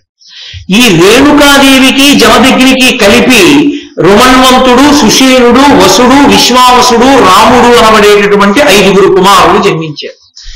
ఆయన ఏదో ఆశ్రమం కట్టుకున్నాడు. జమదగ్ని రేణుకాదేవితో 5 కొడుకులతో హాయిగా సంతోషంగా ఏదో కాలం గడిపేస్తున్నాడు. ఇలా కాలం గడిపేస్తుండగా ఒక విచిత్రమైనటువంటి విషయం జరిగింది. ఒక రోజున అరణ్యంలో వెడుతున్నారు వీళ్ళందరూ. వెడుతూ ఉండగా ఒక సరోవరం ఒకటి కనబడింది. ఆ సరోవరంలో మార్తికావత దేశము అనబడేటటువంటి దేశాన్ని పరిపాలించేటటువంటి చిత్రరథుడు అనబడేటటువంటి రాజు తన భార్యలతో కలిసి జలక్రీడలాడుతున్నాడు. రేణుకాదేవి నిలబడిపోయి ఆ జలక్రీడలాడుతున్నటువంటి రాజు అంత తదేకంగా చూసింది. ఆమె మనసులో కలగకూడని భావం కలిగింది. అంటే ఆయన యందు మరుగు పొందావిడ. పరమ తపశ్శక్తి సంపన్నుడైనటువంటి జమదగ్ని తెలుసుకున్నాడు తన భార్య వేరొక పురుషుని యందు అనురక్త అయింది అని. వెంటనే కొడుకుల్ని పిలిచన్నాడు, మీ అమ్మ కంఠం కోసేయండి రా అన్నాడు. అంటే మొదటి 4 అన్నారు, మేము కొయ్యం, నేను చంపం మా అమ్మని. అమ్మని చంపడం ఏంటి, మహాపాతకం, నేను చెయ్యం అలాంటి పనులు అన్నాడు. 5వ వాడు రాముణ్ణి పిలిచాడు. పిలిచి, ఇదిగో గండ్రగొడ్డని తీసుకో. అప్పుడే పరశురాముడు, పరశువు అంటే గండ్రగొడ్డలు, ఆ పరశువు తీసుకుని మీ అమ్మ కంఠం ఛేదించరా, తండ్రి శాసనని అన్నాడు. వెంటనే పరశురాముడు తీసుకుని తల్లి కంఠాన్ని ఛేదించాడు. తల్లి మరణించింది. మరణించగానే మొట్టమొదట 4 నా మాట వినలేదు. అందుకని పక్షుల వలె పశువుల వలె జ్ఞానశూన్యులై అరణ్యంలో తిరగండి. నా మాట విన్నాడు 5వ వాడు రాముడు. అందుకని విరై నువ్వు అడిగిన వరాలు ఇస్తాను, ఏం కావాలో కోరుకోవాలి. అంటే ఆయన అన్నాడు, నాన్నగారండి మీరు చెప్పిన పని చేశాను, మీరు ప్రీతి పొందారు. నా మొట్టమొదటి వరం ఏమిటంటే అమ్మని బతికించండి. బతికించాను రా. 2 నాన్నగారండి అమ్మని చంపిన పాపం పోయేటట్టు చేయండి. పోయేటట్టు చేశాను రా అన్నాడు. నాన్నగారండి నా అన్నలు 4 కూడా పశువులు పక్షుల్లా జ్ఞానశూన్యులై తిరగకుండా జ్ఞానంతో ఉండేటట్టే మళ్ళీ అనుగ్రహించండి అని ఇచ్చేశాను రా అన్నాడు. యుద్ధంలో నాకు అపారమైన బలం ఉండేటట్టుగా అనుగ్రహించండి అన్నాడు. ఇదెందుకు బ్రాహ్మణుడికి అంటే ఎక్కడిది? భృగువు ఇచ్చినటువంటి వరం వల్ల వచ్చిన లక్షణం. పరశువు చేత్తో పట్టుకున్నాడు కదా, కోరిక పుట్టింది. యుద్ధంలో నన్ను ఎదిరించగలిగినటువంటి వాడు ఉండకూడదు, అంతటి మహాబలశాలిని కావాలి, నేను చిరంజీవిని కావాలి, ఎప్పటికీ నా శరీరము పతనం కాకూడదు, నాకు అటువంటి వరం ఇవ్వండి నాన్నగారు అన్నాడు. అన్ని వరాలు నీకు ఇచ్చాను రా అన్నాడు. భార్యను ఎందుకు చంపమన్నాడు మరి అంత అమానుషంగా? దాని ధర్మ సూక్ష్మం ఏమంటే, పతిత అయినటువంటి ఆవిడ పునర్జన్మని పొందుతుంది, తన భార్యని తాను బతికించుకోగలడు మళ్ళీ. కానీ ఆమె పతిత మానసికంగా వేరొక పురుషుణ్ణి కోరి తన పక్కన ఉంటే దోషం కలుగుతుంది. ఆ దోషం పోగొట్టాలంటే ఆవిడ శరీరం పడి మళ్ళీ పుట్టాలి. ఒకసారి పడిపోతే మళ్ళీ బతికించగలడు. తానే చంపడం ఎందుకని పరీక్ష పెట్టాడు. తండ్రి మనసు అర్థం చేసుకోలేని కొడుకుల్ని శపించి మళ్ళీ అనుగ్రహించాడు. జమదగ్ని అంతటి తేజవంతుడు కాబట్టి ఇప్పుడు వాళ్ళందరినీ అనుగ్రహించాడు. అనుగ్రహించిన తరువాత ఒకనొకప్పుడు పరశురాముడు అరణ్యంలోకి వెళ్ళి ఏవో దర్భలు పళ్ళు కాయలు తీసుకురావడానికి వెళ్ళాడు. వెళ్ళినప్పుడు హైహయ వంశానికి చెందినటువంటి కార్తవీర్యార్జునుడు అంటారు. 1000 చేతులతో ఉంటాడు ఆయన. రావణాసురుడంతటి వాణ్ణి ఓడించి తీసుకెళ్లి కారాగారంలో పెట్టాడు. ఆ నదికి పై భాగంలో రావణాసురుడు శివలింగాన్ని పూజ చేస్తున్నాడు. నదికి కింద భాగంలో 1000 చేతులతో తన భార్యలతో క్రీడిస్తున్నాడు కార్తవీర్యార్జునుడు. ఆయన భార్యలు అన్నారు, ఎందుకో ప్రవాహాన్ని ఆపగలవా అన్నారు. ఎందుకు ఆపలేనని 1000 చేతులు ఆనకట్టలా అడ్డుపెట్టాడు. వస్తున్న ప్రవాహం ఆగిపోయి అలా పెరిగి పెరిగి పెరిగి పెరిగి రావణాసురుడు పూజ చేస్తున్న శివలింగాన్ని కొట్టేసింది, సైకతలింగాన్ని. కోపం వచ్చి యుద్ధానికి వచ్చాడు. ఎవరురా 10 తలల పురువా అని ఇలా 2 వేళ్లతో పట్టుకెళ్లి కారాగారంలో వారేశాడు. చతుర్ముఖ బ్రహ్మగారు పులశ్చ బ్రహ్మగారు వెళ్లి ప్రార్థన చేస్తే విడిచిపెట్టాడు. అంతటి మహాబలవంతుడు కార్తవీర్యార్జునుడు అంటే. రావణుణ్ణి పురుగులో పట్టుకుపోయినవాడు. అంతటి వాడు దత్తాత్రేయ స్వామి వారికి శిష్యుడు. అటువంటి కార్తవీర్యార్జునుడు ఒకానొక నాడు వేటకు వచ్చాడు ఆ ప్రాంతానికి. దాహం వేసింది. జమదగ్ని మహర్షి ఆశ్రమంలోకి వచ్చాడు. జమదగ్ని మహర్షి కూర్చోబెట్టి అతిథి పూజ చేసి మంచినీళ్ళిచ్చి ఎంతో మర్యాదగా మాట్లాడాడు. కందకావరం ఎప్పుడప్పుడు శరీరం పడిపోవడానికి ఏదో వెర్రి బుద్ధి పుడుతుంది. కాబట్టి ఆయన వెళ్ళిపోతూ ఆ చెట్లన్నీ పీకేశాడు, బ్రాహ్మణులందరినీ అవమానించాడు, అమానుషంగా మాట్లాడాడు. అక్కడ ఉన్న హోమ ధేనువుని దాని యొక్క పిల్లని ఎత్తుకుపోతే జమదగ్ని కూర్చున్నాడు. ఆయన ఏమనలేదు, ఆయనకున్న తపశక్తితో చంపలేడేమిటి, ఆయన కూర్చున్నాడు. పరశురాముడు తిరిగి వచ్చాడు. ఏం నాన్నగారు ఆశ్రమం అంతా ఇలా ఉంది అన్నాడు. ఊరే క్షత్రియుడు కార్తవీర్యార్జునుడు వచ్చాడురా, వచ్చి మంచినీళ్ళు అడిగాడు, ఇచ్చాను, అతిథి పూజ చేశాను, చాలా మర్యాదగా మాట్లాడాను, పెడుతూ చెట్లన్నీ పీకేశాడురా, బ్రాహ్మణులందరినీ అవమానించాడు, హోమధేనువుని పట్టుకుపోయాడు దూడతో కూడా, సామర్థ్యం ఉంది కదా, క్షత్రియుడు కదా, అలా చేశాడన్నాడు. వెంటనే పరశురాముడు మా నాన్నగారికి ఇంత అవమానం చేస్తాడా అని ఆ కార్తవీర్యార్జునుణ్ణి వెతికి పట్టుకుని వెంట తరిగి తన యొక్క పరశువుతో 1000 చేతులు నరికి చంపేశాడు. ఆ కార్తవీర్యార్జునుడు పరశురాముడి చేతిలో నిహతుడయ్యాడు. నిహతుడైన తర్వాత వెనక్కి తిరిగి వచ్చాడు. వచ్చి నాన్నగారు మిమ్మల్ని అవమానించినటువంటి కార్తవీర్యార్జునుడి 1000 చేతులు నరికి చంపేశారు నాన్నగారు. అంతటి మహాబలశాలి, బ్రాహ్మణుడిగా పుట్టి క్షత్రియుడిగా బతుకుతూ ఉంటాడు. ఆయన క్షత్రియుడిగా పుట్టి విశ్వామిత్రుడు బ్రహ్మర్షి అయ్యాడు. అక్కడ ఇటు పుట్టవలసిన వాడు అటు పుట్టాడు, అటు పుట్టవలసిన వాడు ఇటు పుట్టాడు. కాబట్టి ఏమైతేనే గాధికి అల్లుడు ఈయన అయ్యాడు, అల్లుడి వైపు నుంచి ఈయన వచ్చాడు, కొడుకుగా ఆయన వచ్చాడు, గాధి ధరించాడు. దానివల్ల ఒకానొకప్పుడు ఈ కార్తవీర్యార్జునుడు చనిపోయాడు, జమదగ్ని కూర్చుని ఉన్నారు. మళ్ళీ ఏదో కొంతకాలం అయిపోయిన తర్వాత హైహయులని ఆ కార్తవీర్యార్జునుడి వంశం వాళ్ళు, ఇదిగోరా ఈ జమదగ్ని కుమారుడేడా మన తండ్రిని కార్తవీర్యార్జునుడిని చంపేశాడని పరశురాముడు ఆశ్రమంలో లేని సమయం చూసి ఆశ్రమానికి వచ్చి వాళ్ళ తండ్రిని ఏ తప్పు చెయ్యనటువంటి వాడిని నిష్కారణంగా నరికి చంపేశాడు. మునులను తిట్టుచు పుష్పవృక్షతకులను ఉన్మూలించుచు క్రూరులై అనవజ్యం జమదగ్ని పట్టి బలివిన్ హారామయంచును ఆక్రోశము చెయ్యుచుండగము నిల్చోకింప ధర్మాత్ము ఆ మునిముఖ్యం వధించి రాగ్రహ మహామోహాంధులై హైహయులు. మహా తేజస్శాలి అయినటువంటి వాడు, గొప్ప తపశ్శక్తి ఉన్నటువంటి మహర్షిని తన కొడుకైనటువంటి పరశురాముణ్ణి పిలుస్తూ హారామా హారామా అని అరుస్తున్నా కూడా ఆ పక్కన ఉన్నటువంటి బ్రాహ్మణులందరినీ కూడా శిక్షించి చెట్లు పీకేసి ఆ జమదగ్ని మహర్షి యొక్క కంఠాన్ని దులుమాడి ఆయన్ని సంహరించి హైహైలు వెళ్ళిపోయారు. వెళ్ళిపోయిన తర్వాత ఈ కేకలు విన్నాడు. విని అరణ్యంలో ఉన్నటువంటి పరశురాముడు పరుగుని తిరిగి వచ్చాడు. తండ్రి శరీరం మీద పడి ఏడుస్తోంది. అమ్మా ఏమైందమ్మా అని అడిగాడు. నాయనా నిన్నే పిలుస్తున్నాడు రా నీ తండ్రి, హా రామా హా రామా అని అరుస్తున్నాడు, అయినా కూడా వినకుండా ఏ దోషం చెయ్యనటువంటి మీ తండ్రిని ఆ క్షత్రియాధములు ఇలా సంహరించి వెళ్ళిపోయారు రా అని వెంటనే ప్రతిజ్ఞ చేశాడు. అమ్మా నేను ఉపేక్షించనమ్మా, నిష్కారణంగా నిష్కారణంగా ఎవరి జోలికి వెళ్లకుండా తన తపస్సు తాను చేసుకుంటూ పరమసాత్విక జీవనం గడుపుతున్నటువంటి నా తండ్రి అయిన జమదగ్ని క్షత్రియులు వచ్చి సంహరించారు కనుక ఈ భూమి మీద క్షత్రియులన్నవారు లేకుండా నాకెవరు ఎదురు తిరుగుతారో వాళ్ళందరినీ సంహరిస్తాను అని 21 పర్యాయములు భూమండలం అంతా పర్యటించి అడ్డొచ్చి తనతో యుద్ధం చేసిన క్షత్రియులందరినీ సంహరించి దానితో 5 పెద్ద మడుగులు ఏర్పరిచాడు ఆ నెత్తురుతో. ఆ నెత్తుటితో పితృదేవతలకి తర్పణలిచ్చాడు.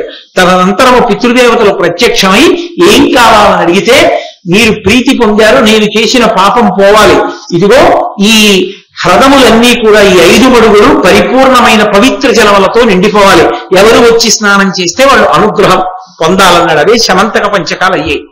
కాబట్టి ఆ పరశురాముడు అలా చేసి చిట్ట చివర ఈ పెద్ద యజ్ఞం చేసి ఆ యజ్ఞంలో ఈ భూమిని అంతటినీ కూడా దానం చేసేశాడు కశ్యప ప్రజాపతి. అందుకని కాశ్యపి అని పేరు పొందింది భూమి. అప్పుడు తనకి భూమి లేకపోతే ఈ మహేంద్రగిరి పర్వతం మీద నిలబడ్డాడు. నిలబడి సముద్రుడిని అడిగాడు, ఇదిగో ప్రతి చతుర్దశి తిథి నాడు వస్తాడు పరశువు పట్టుకుని, మహా తేజస్సాలయ్య ఆయన చిరంజీవి అని చెప్పాడు ఆ అకృత బ్రహ్ముడు. అప్పుడు ధర్మరాజు గారు చతుర్దశి తిథి వరకు కూర్చుని చతుర్దశి తిథి నాడు వచ్చినటువంటి పరశురాముని యొక్క దర్శనం చేసుకుని ఆయన్ని పూజించి ఆయన యొక్క అనుగ్రహాన్ని ఆశీర్వచనాన్ని పొందారు. పరశురాముడంతటి మహాపురుషుని యొక్క అనుగ్రహాన్ని పొందాడు కాబట్టి ధర్మరాజు గారు మరింత శక్తిని పొందారు. నన్నయ్య గారు కదూ భారతాన్ని ఆంధ్రీకరిస్తున్నది. దక్షిణ దిశగా వస్తున్నాడు ధర్మరాజు గారు. రాజమహేంద్రవరం దగ్గరికి వచ్చి గోదావరి నది స్నానం చేశాడు. తాను ఉన్నది ఆ గోదావరి ఒడ్డుని, అక్కడే మహాభారతాన్ని ఆంధ్రీకరించాడు. అందుకే ఆ సంతోషంతో పడ్డ పద్యం నన్నయ్య గారికి. గోదేవ క్షితిదేవ భక్తిపరుడై గోదావరి స్నాతుడై గోదానంబులు హేమదానములు పెక్కులు రత్నదానంబులను భూదేవోత్తమ పూజ చేయుచు జగత్పూజ్యుండు ధర్మాత్మజుండాదిత్యాభూడనేక భూముడు అనేక తీర్థ శత సేవాసక్త పుణ్యాత్ముడై. ఆ ధర్మరాజు గారు గోదేవ క్షితిదేవ భక్తిపరుడై గోదావరి స్నాతుడై ఈ దేవతల యందు భూదేవులంటే బ్రాహ్మణుల యందు విశేషమైనటువంటి భక్తి కలిగినటువంటి వాడై గోదావరి నదిలో స్నానం చేసి ఎన్నో గోవులను దానం చేసినటువంటి వాడై, బంగారాన్ని దానం చేసినటువంటి వాడై, రత్నములను దానం చేసినటువంటి వాడై, బ్రాహ్మణుల్ని పూజించినటువంటి వాడై, జగత్పూజ్యుడు ధర్మాత్మజుండు. ఆ జగత్పూజ్యుడైనటువంటి ధర్మరాజు గారు ఆ గోదావరి నది స్నానం చేయడం వల్ల కలిగినటువంటి విశేషమైనటువంటి పుణ్యం చేత సంతోషాన్ని పొందినవాడై ఉన్నాడు అని ఆ గోదావరి నది స్నాన వైభవాన్ని ఆవిష్కరించారు. తర్వాత అక్కడి నుంచి బయలుదేరి అగస్త్య తీర్థమునందు శూర్వారక తీర్థమునందు స్నానం చేసి శూర్పారక తీర్థమునందు స్నానం చేసి ప్రభాస తీర్థానికి వెళ్ళారు. అటు మళ్ళీ పశ్చిమ దిక్కుగా వెళ్ళారు. వెడితే ఆ ప్రభాస తీర్థానికి స్నానానికి వెడితే అక్కడికి ఎదురొచ్చి కృష్ణుడు, బలరాముడు, సాత్యకి మొదలైన వాళ్ళు స్వాగతం చెప్పి తీర్థయాత్ర చేయడం వల్ల బడలిపోయి బక్కచిక్కినటువంటి శరీరాలతో ఉన్నటువంటి పాండవులలోని నలుగురిని అర్జునుడు ఇంద్రలోకంలో కదా ఉన్నాడు. అందుకని ధర్మరాజు, భీముడు, నకులుడు, సహదేవుడు, ద్రౌపది నలుగురు పాండవులు ద్రౌపదీదేవిని చూసి సంతోషించిన వాళ్ళై వాళ్ళతో మాట్లాడుతున్నారు. మాట్లాడుతుంటే బలరాముడు అన్నాడు, ఇంతటి ధర్మానికి కట్టుబడిన వాళ్లే వీళ్ళని మాయాజూదంలో ఓడించి అరణ్యవాసానికి పంపించి వీళ్ళు ఇలా కష్టాలు పడేటట్టుగా చేసినటువంటి మహాపాపాత్ముడైనటువంటి ఆ దుర్యోధనుడిని ఎందుకు ఉపేక్షించాలి? నా నాగలిని పట్టుకుని, ఆయన ఆయుధం నాగలి, నా నాగలిని పట్టుకుని కృష్ణుడు శారంగం అనేటటువంటి ఆ ధనస్సు పట్టుకుని మనం ఇప్పుడే వెళ్ళి ధార్తరాష్ట్రుల్ని సంహారం చేసి ఈ ధర్మరాజుని తీసుకెళ్లి భూమండలానికి అంతటికీ పట్టాభిషేకం చేద్దామన్నాడు. మధ్య మధ్యలో మళ్ళీ కథని జ్ఞాపకం చేస్తుంటాడు. అంటే అప్పుడు సాత్యకి అన్నాడు, ఘనమై నీ పృథులాంగల ముఖాఘాతంబుతోడం జనార్దన శాంగచ్యుత సాయకావలియు కందర్పేషు జాలంబు ఈ అనిరుద్ధోగ్రశిలీముఖావళియు మదీయాస్త్రాఘవం ధార్తరాష్ట్ర నికాయోత్తమ కాయ ఖండన పటిష్టం వయ్యడు బొడిలో. ఎందుకయా ఇంతసేపు అందరం ఎదురు చూడడం? ఘనమై చాలా గొప్పదైనటువంటి నీ పృథులాంగలాంగల ముఖాఘాతంబుతోడను నీ బలవత్తరమైనటువంటి చేతితో పట్టుకున్నటువంటి ఆ బాహులాంగల ముఖాఘాతంబుతోడం, ఆ నాగలి అనబడేటటువంటి ఆయుధం యొక్క మొనతో నువ్వు ధార్తరాష్ట్రుల్ని కొడితే వాళ్ళు పడిపోరా? జనార్దన శారంగ అచ్యుత సాయ కావలియం, ఆ జనార్దనుడైనటువంటి కృష్ణ పరమాత్మ చేతిలో సారంగమనేటటువంటి ధనస్సుని పట్టుకుని విడిచిపెట్టినటువంటి బాణ పరంపరల చేత వాళ్ళందరూ నశించిపోరా? కందర్పేషు జాలంబు, కందర్పుడు అంటే మన్మధుడు ప్రద్యుమ్నుడిగా పుట్టాడు కాబట్టి ఆ ప్రద్యుమ్నుడు విడిచిపెట్టేటటువంటి బాణ పరంపరల చేత ఈ అనిరుద్ధోగ్రసి శిలీముఖాలియు, ఈ అనిరుద్ధుడు విడిచిపెట్టేటటువంటి అపారమైనటువంటి బాణ పరంపరల చేత, అదీ కాక మదీయాస్త్రోభవం నా చేతిలో ఉన్నటువంటి అస్త్రముల చేత ఆ ధార్తరాష్ట్రుల యొక్క శిరస్సులన్నిటినీ మనం దురుమాడి అంతగా ఒకవేళ అర్జునుడు ఇంద్రలోకంలోంచి తిరిగి వచ్చేంత వరకు ఎదురు చూద్దామనుకున్నా, లేకపోతే 13 సంవత్సరాలు పూర్తయిపోయేంత వరకు ఆయన ఇచ్చిన మాట నిలబెట్టాలనుకున్నా, 13 సంవత్సరములు రాజ్య ప్రతినిధిగా అర్జునుడు రాజ్యం చేస్తాడు. పూర్తయిపోగానే ధర్మరాజుకు పట్టాభిషేకం చేసేద్దాం, అప్పటి వరకు అసలు దుర్యోధనుడు ఎందుకు బ్రతికుండాలి, ఇప్పుడే బయలుదేరి మనం ఆ ధార్తరాష్ట్రుని సంహరిద్దాం అన్నాడు. ఆ కృష్ణుడు, సాత్యకి, బలరాముడు, ప్రద్యుమ్నుడు మొదలైనటువంటి వాళ్ళ యొక్క ఉద్ధతిని చూసిన వాడై ధర్మరాజు గారు అన్నాడు, మీదయ మాకు కలుగగన మిత్రులనొచ్చుట ఏమి పెద్ద, ధర్మోదయ నిత్య బుద్ధులను ఉత్తమ కీర్తుల నొప్పు ద్రోణ భీష్మాదుల సన్నిధానమున నెమ్మి బల్కిన పలుకు తప్పగా కాదని ధర్మనందనుడు బ్రహ్మరిచన్ ఎదువీర కోపములు. అయ్యా, మీ దయ మాకు కలుగగన మిత్రులనొచ్చుట ఏమి పెద్ద, మీ దయ మా ఎందున్నప్పుడు, మీరు మా ఎందు ఇంత ప్రేమాస్పదులై ఉన్నప్పుడు ఆ శత్రువుల పట్ల మేము కొంతకాలం ఓర్పుతో ఉండడం మాకేమైనా పెద్ద విశేషమా? ధర్మోదయ నిత్య బుద్ధులను ఉత్తమ కీర్తుల నొప్పు ద్రోణ భీష్మాదుల సన్నిధానమున నెమ్మెయి పలికిన పలుకు తప్పగా కాదని మహాత్ములైనటువంటి ధర్మమునందు నిరంతరము ఉండేటటువంటి భీష్మ ద్రోణాది పెద్దల ముందు నేను ప్రతిజ్ఞ చేశాను, ఈ జూదంలో ఓడిపోతే 12 ఏళ్ల అరణ్యవాసం, 1 సంవత్సరం అజ్ఞాతవాసం చేస్తానని. గురువు గారు ద్రోణాచార్యుల వారు ఉన్నారు, పితామహుడైనటువంటి భీష్మాచార్యుల వారు ఉన్నారు, కృపాచార్యుల వారు ఉన్నారు, పెద్దలు ఉన్నారు. వాళ్ళ ముందు నేను చేసిన ప్రతిజ్ఞ బొమ్మైపోయి మనమే తొందరపడిపోయి వెళ్ళిపోయి ధార్తరాష్ట్రుల్ని చంపేసి రాజప్రతినిధిగానో రాజుగానో మనమే ఆ రాజ్యం చేసేస్తే వీడు మాట తప్పిన వాడు రా అని రేపు పొద్దున్న తాతగారు గురువు గారు అంటే నాకు చిన్నతనం కాదా? నీ వంటి పెద్దల యొక్క అనుగ్రహం నా ఎందుండగా ఎప్పుడైనా నాకు రాజ్యాన్ని సంపాదించుకోవడం పెద్ద కష్టమా? కాబట్టి 13 సంవత్సరములు ఓపిక పడితే మర్యాద పొందిన వాడిని అవుతాను కదా, పెద్దల దగ్గర మాట తప్పని వాడిని అవుతాను కదా అని ధర్మనందనుడు బ్రహ్మరిచం ఎదువీర కోపములు. ధర్మనందనుడైనటువంటి ధర్మరాజు గారు పలికినటువంటి మాటలలో ఉన్న విశిష్టమైనటువంటి తాత్పర్యాన్ని గుర్తించినటువంటి వాళ్ళై ఆయన మాట్లాడిన మాటలలో ఒక అర్థం పరమార్థం ఉన్నాయని వెంటనే కృష్ణుడు, బలరాముడు మొదలైనటువంటి వాళ్ళందరూ శాంతించి నువ్వు కోరుకున్నట్టే 13 సంవత్సరముల తరువాత రాజ్యాన్ని చేద్దువుగానివని ఆ ధర్మరాజుని మిగిలినటువంటి వాళ్ళని ఓదార్చి అక్కడి నుంచి బయలుదేరి వాళ్ళకి స్వాంతన కలిగిన తరువాత వీళ్ళు బయలుదేరి మళ్ళీ వీళ్ళ రాజ్యానికి వీళ్ళు వెళ్ళిపోయారంటే ద్వారకా నగరానికి వెళ్ళిపోయారు. పాండవులు తీర్థయాత్రని కొనసాగిస్తున్నారు. ఇటువంటి తీర్థయాత్రలో రేపు కొన్ని పరమోత్కృష్టమైనటువంటి అద్భుతమైనటువంటి ఘట్టములు నడుస్తాయి. ఆ ఘట్టములతో కూడుకున్న విశేషాన్ని రేపు సాయంకాలం 6:30 కృష్ణ భగవానుడు పలికించినంత మేర పలుకుతాను. మళ్ళీ రేపు సాయంకాలం కలుసుకుందాం. మంగళాశాసన పరై వేదాచార్య పురోగమై సర్వైశ్చ పూర్వైరాచార్యై సత్కృతాయాస్తు మంగళం. మంగళం కోసలేంద్రాయ మహనీయ గుణాత్మనే చక్రవర్తి తనూజాయ సర్వభౌమాయ మంగళం. ఉమాకాంతాయ కాంతాయ కామితార్థ ప్రదాయినే శ్రీగిరీశాయ దేవాయ వల్లినాథాయ మంగళం. సర్వం శ్రీ ఉమామహేశ్వర పరబ్రహ్మార్పణమస్తు. స్వస్తి.